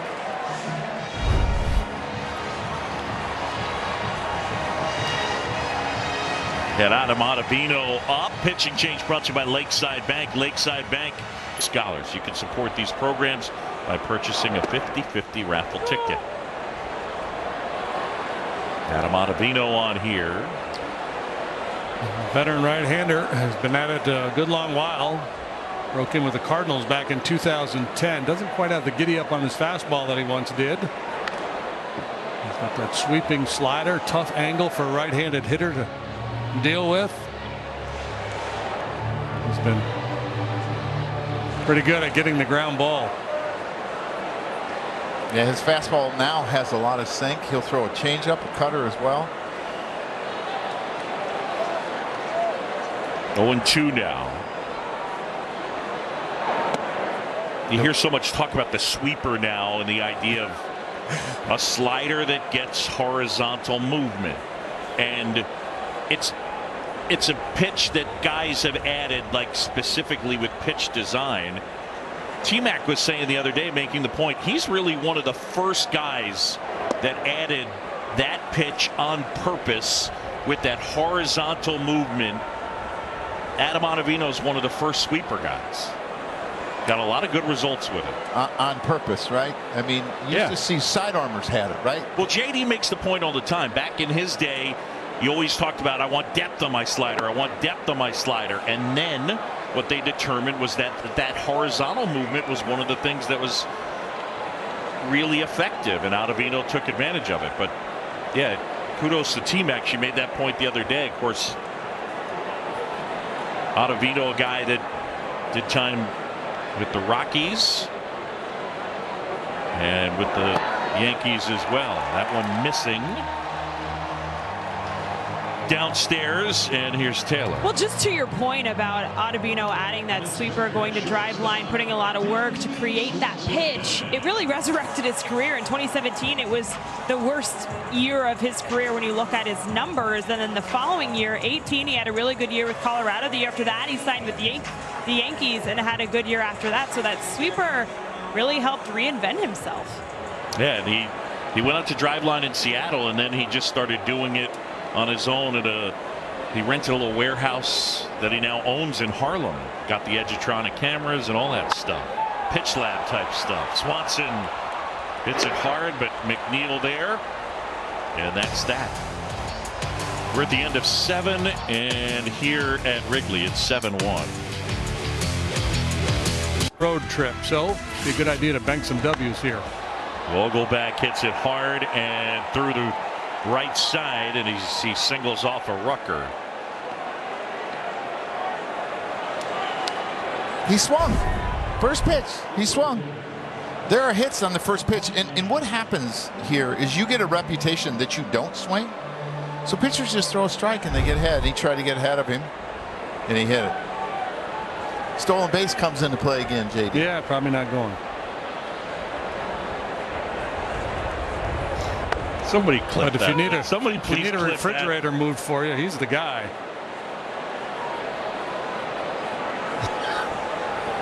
Stolen base comes into play. Yeah, he's probably not going. He's a great kid too. Yes. I know his coach from high school. He had him, Zach Eflin, right? Just a great kid. But again, Vogelback, a guy who knows the strike zone. It was the Cubs that drafted him in the second round of 2011. And I actually remember Jim Henry talking to me about him. Jim Henry went to work for the Yankees.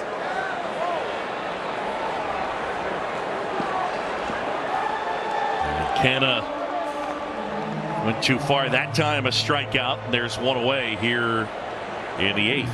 And I think at the time he was in Daytona, he said, man, this kid can really hit. You know, it's not sure if he's going to be able to play a position, but this kid can really hit. And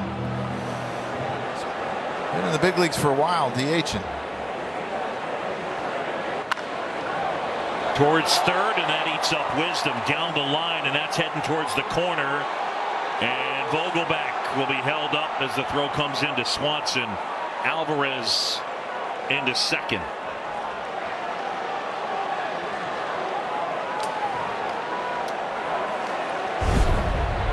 Second hit of the night for Alvarez. Well, he's got a lot of topspin and just scoots on by Patrick Wisdom into the left field corner. Dan on the move. They had a notion about trying to score him and then ultimately decided to throw up a stop sign. With just one out in the inning.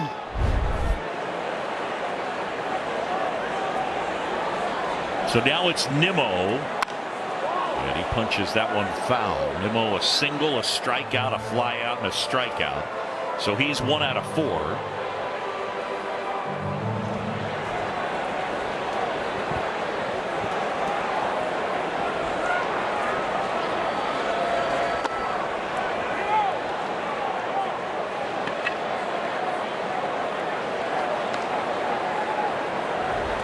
And Nimmo's always smiling.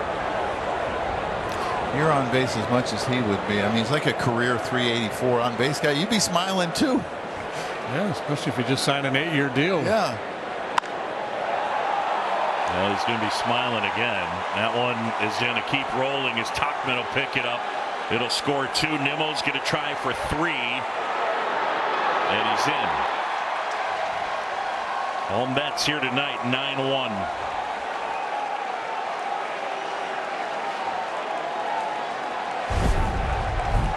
This looks like just a high curveball. He's thrown some pretty good curveballs tonight, but this is not one of them.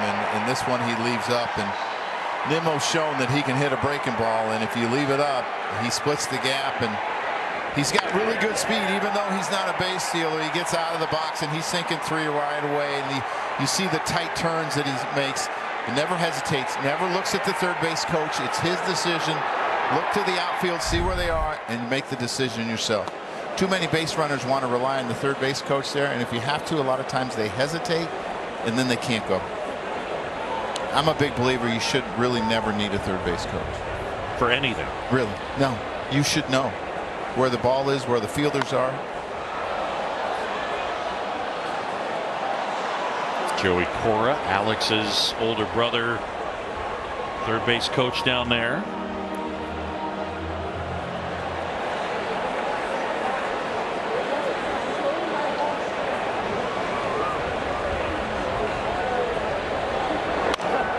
Line drive and a base hit out into left center field. Lindor plates Nimmo.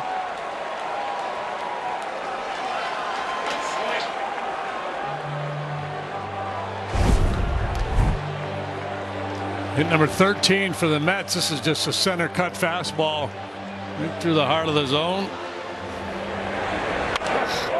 Lindor. It's good for the mental health for him. He had been nothing for 4 tonight before that one.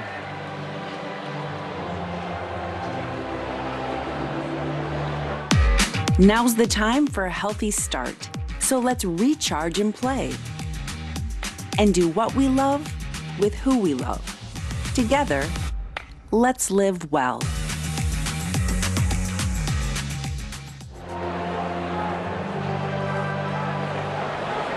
Michael Rucker facing Jeff McNeil with 1 out and a man at first.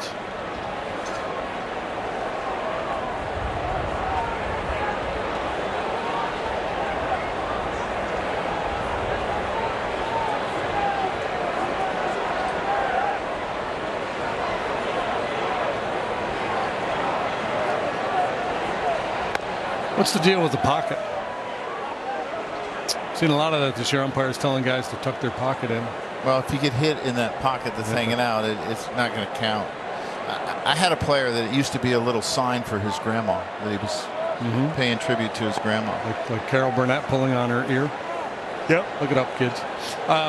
Carol Burnett show's legit. Yeah, but that's a good way to buy yourself a little extra time. Intentionally pull the pocket out, go to the plate. Umpire tells you to tuck it in. You kind of have a little time before they start the clock. Oh, JD, you're going to get a letter from the league office.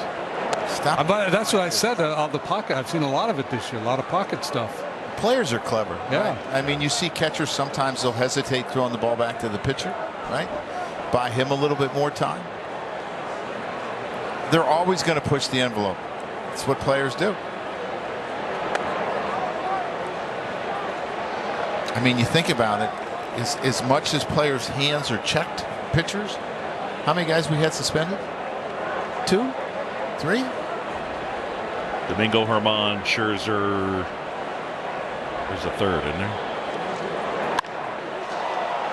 Tauchman on the move. And Michael grabs it.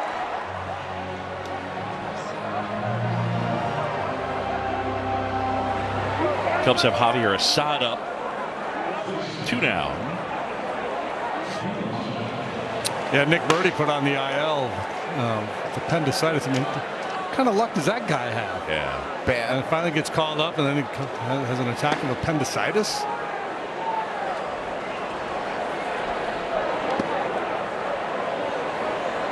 You guys both have your appendix? Nope. Yeah. 16 out. Wow. Yan Gomes just blocked that ball in a 10-1 game. Didn't try to pick it. That shows me a guy's got pride in what he does, right? It's been a long night back there. Continue to play the game because something always means something to someone, right? Pitcher's ERA, it means something. 10-0, runner on first, and you're going to see him center with his body off the chest protector. Wow. Boom, right in front. Go get it.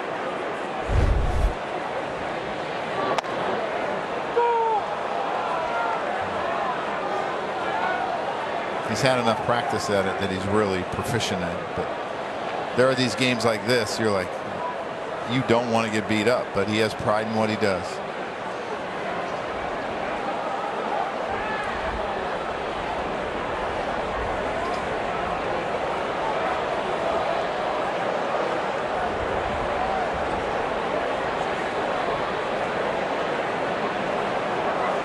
Well, Mets in this one with Lindor at first and 2 down.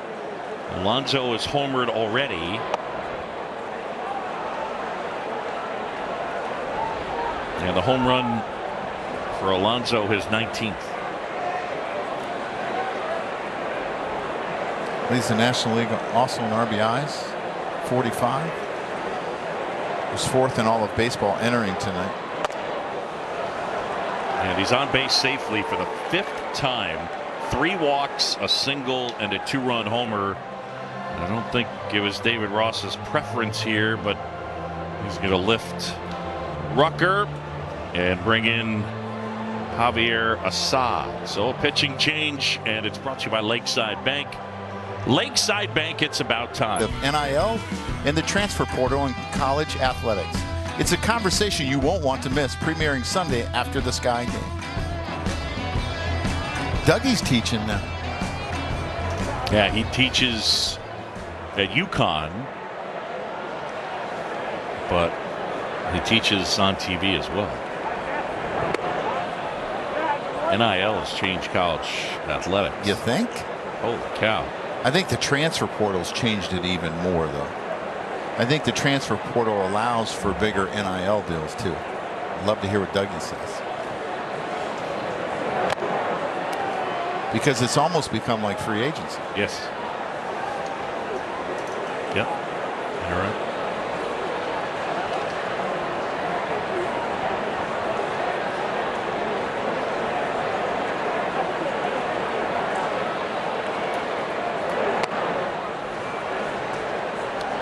Javier Assad enters the fray. He has pitched 5 times this year, including 1 start, 17 2/3 and a 5.09 ERA as he's bounced up and down a couple of times between here and Iowa.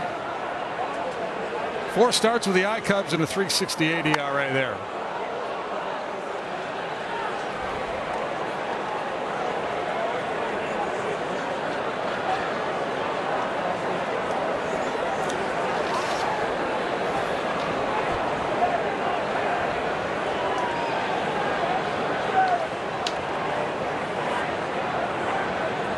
Two to Beatty in there, and Assad gets the strikeout, and that ends the inning. With the Mets tack on 3 more. It's Justin Steele in game 1. Brandon Williamson gets the start for the Reds in game 2 against Jameson Taillon as David Ross looking to break up the lefties, and then Smiley and Graham Ashcraft. So that's a look at the Cubs and the Reds as the homestand continues. The Rays come to town after the Reds leave. Tommy Hunter is into the game. And the veteran right-hander pitching for the 11th time. He has an ERA approaching 7 for 18 1/3. What's the average age of the Reds rotation these days? It must be about 23. And they got some youngins that are running out there. And there's some arms. I mean, when they're healthy, Ashcraft's good. Lodolo's good when he's right. Edwin Rios hitting for Ian Happ.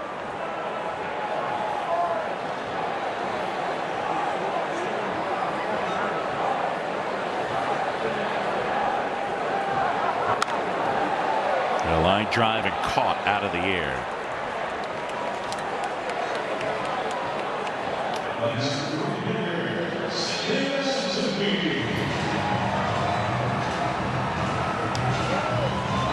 Cubs coming off a recent stretch where they had 3 off days in about a 10-day period, but they're going to get busy here in coming days.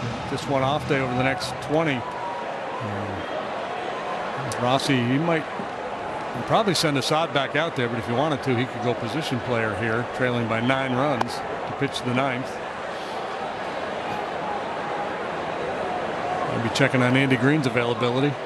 Got an inning in you?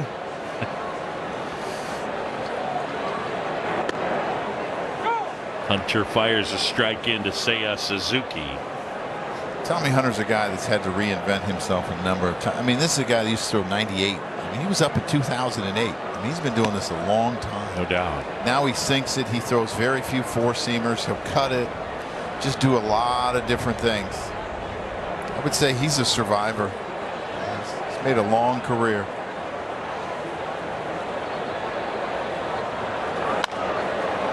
Chopped softly out to short. Lindor bobbles, and Suzuki should have himself another infield single.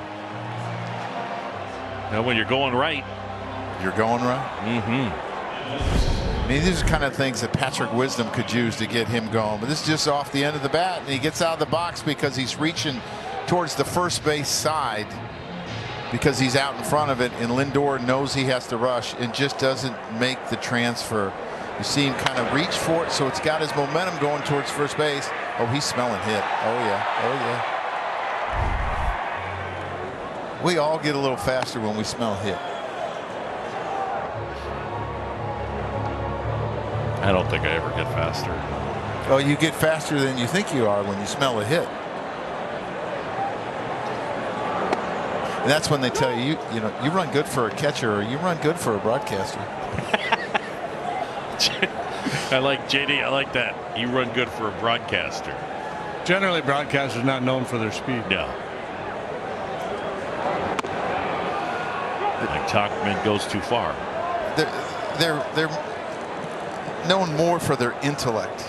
You know, kind of like the professor pitching tonight. His intellect, right? Well, that's what broadcasters are known for. And then there are the outliers that aren't, like yours truly. JD's humor. JD's got the intellect and the humor. Yeah. Careful now. You'll be throwing around bouquets. What do you mean? I got bouquets aplenty. Bouquets? Bouquets. That's if Michael Kay and I ever work together. Bouquet. One day you have to tell me how you got that nickname. Well, 10-1. This would be about as good a time as any. It would be a pretty good time. I worked at a radio station in Miami, WQAM, and one of the guys I was training as a board op at 22 years old. The sports radio station. One of the guys was from the Baltimore area, a big Orioles fan, and he said, "You kind of look like Boog Powell." And the next day I came in and Boog Powell was taped over John Shambi on my mailbox. I like that. That was that. So the under 22 version of me was not Boog.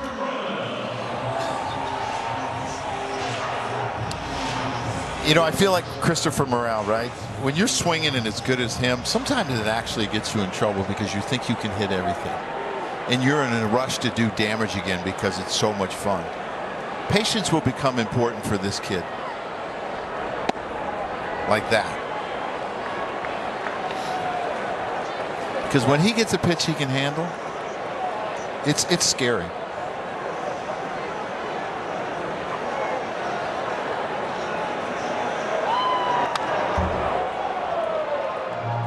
Pretty good pass at that one. Yeah. And he has an advantage here in a 9-run game. You assume Hunter's going to challenge him. I think that's the next question, right? Can he show patience in situations where he's not going to get much to swing at?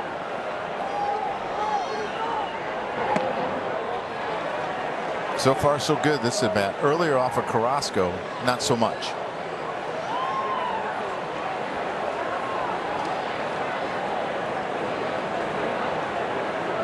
And this becomes hard for young players because they don't have at bats against a lot of the relievers that they're seeing for the first time. So they don't really know how they're going to be approached. You can look all you want on the videotape, like, okay, he's got a cutter, he's got a sinker, he's got a changeup. But how's he going to go after me?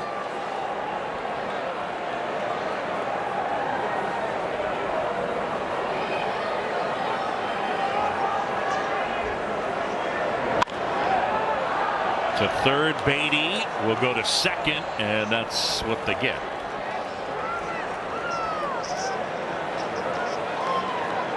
So 2 away.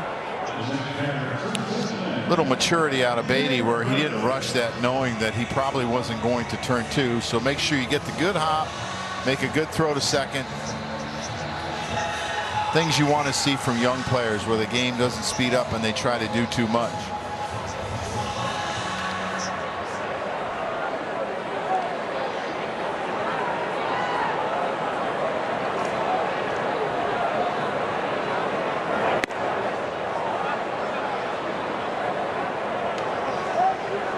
Matt Mervis, the average right now sitting at 214. Matt in this one, a strikeout, a walk, and a ground out.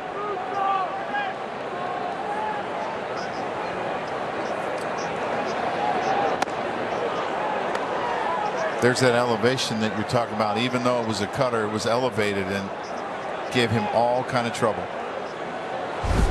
High cutters are strange to hit, right? If you're a lefty, you want it down, and it's really hard because you end up swinging over it a lot of times.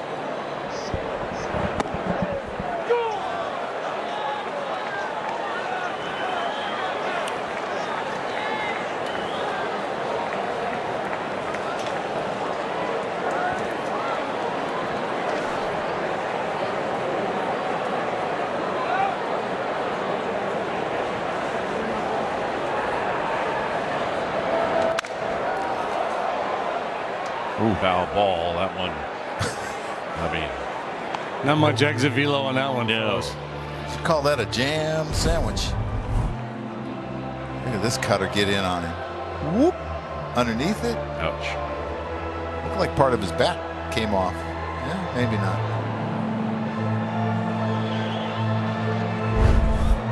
Yeah, new lumber.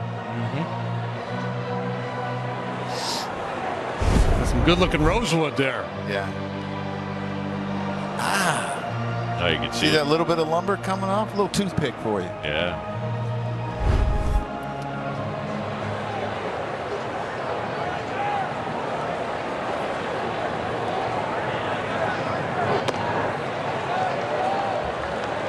Good take. Well, he tried that. He did that combo earlier before where he threw him a high cutter and then a high sinker. And he got him to take the sinker. I think he was trying to do it again. 2-2. In the air, right field. Going back, Marte. And Mervis flies out to end the inning. We're headed to the 9th. All Mets here. They were playing Hall & Oates, You Make My Dreams Come True for Tucker Barnhart, his second career pitching opportunity, and he and Yan Gomes. I think there are going to be some giggles here because Yan was pushing some buttons and had Barnhart laughing. I don't know whether they have anything funny on there, but Yan just might be pushing cancel. I'm surprised Tucker would even have the PitchCom device in his hat. And that's punched the other way for a base hit by Starling Marte. You know, I'd like to know how you're late on a 49-mile-an-hour fastball. Right?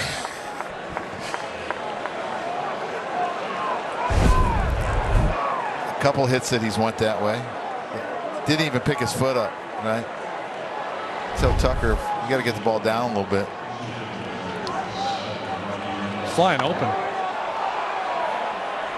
Mastroboni backpedals and onto the grass. He makes the catch. Vientos retired. The Reds, who we'll see this weekend, losers today to the Cardinals 2-1. Other NL Central news: Giants 5, Brewers no score, top of the 9th. Oh, nice paint at the corner. Woo! A lot of folks have left, but spirited few remain, and they're enjoying this. Yes, put a little hump in it, a little folly floater. 39 miles an hour. So what do you think the slowest pitch is this year?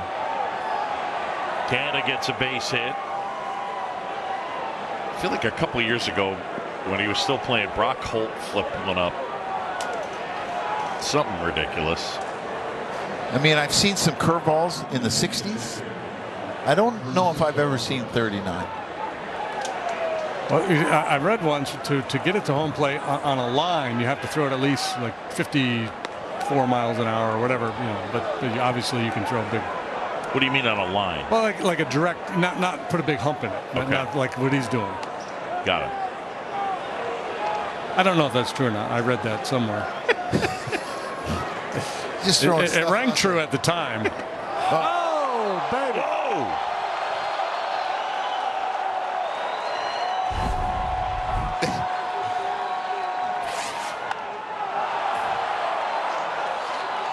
Mastrobuoni has it. That's the amazing thing about me, right? They haven't scored yet, and I'm not sure if they're going to score. But you think about what he's doing. It just kind of tells you it's not easy, to get outs. But sometimes it looks so easy, right?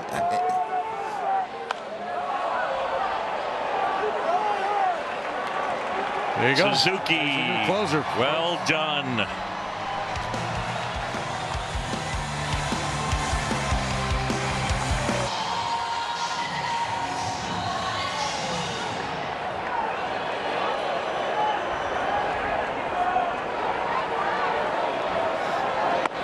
I mean, it's a 10-1 game. I would have liked to hear it a little more Whitney Houston right there. They did actually cut down the amount of walk-up song time. I think it's supposed to be right at about 10 seconds. Yeah, I was told that they're about 10 seconds. That one felt like 3 seconds. Yeah, right? Can't even get your groove onto Whitney with that. 3 seconds. It's a good video, too. I can name that tune in 4 notes. I would crush that. So a little info on the walk-up music. Please. Some ballparks actually have started to play them longer. They'll play them over the announcement of the name. I noticed it when we were in Houston and I timed it. It was about 15 seconds. T-Mac and her stopwatch. Breaking news. Breaking. T-Mac, right now it's 45 degrees. What does it feel like? Feels like 30. I got 2 hand warmers in each hand. Blanket. Heated blanket, for the record. New coat? It's an old coat that's new. Uh-huh.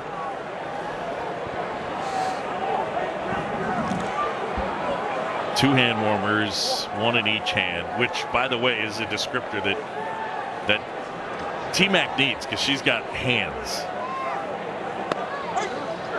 And Wisdom is gone.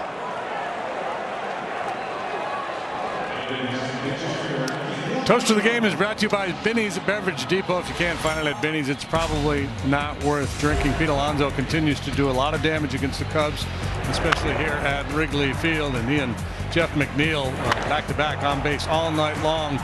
Tonight, there's home run number 19 on the season for Alonso. Who's on pace to hit, 63, 64, something like that. If you can't find it at Binny's, it's probably not worth drinking.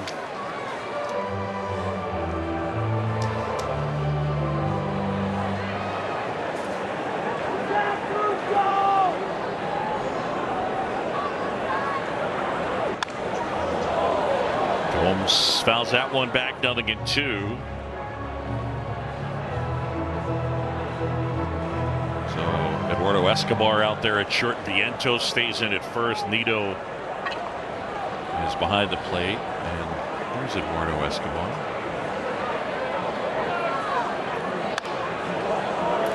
Nido had an interesting condition, right? It was something to do with dryness in his eyes, I believe, is why he was on the IL. Right? Never heard that. Well, I mean, you hear about, like, I know Freddie Freeman had, and Brian McCann back in the day had bad problems with it, but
front of the plate, and Nido throws out Mastrobuoni, and that's the ball game.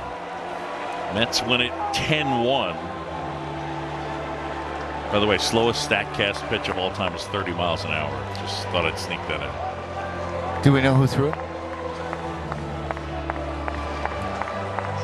I'm sure you have that too. You're good like that. I think it was Brock Holt. Who? I think it was Brock Holt. Well, rough way to end, but the Cubs still managed to take 2 of 3 against the Mets. For Jim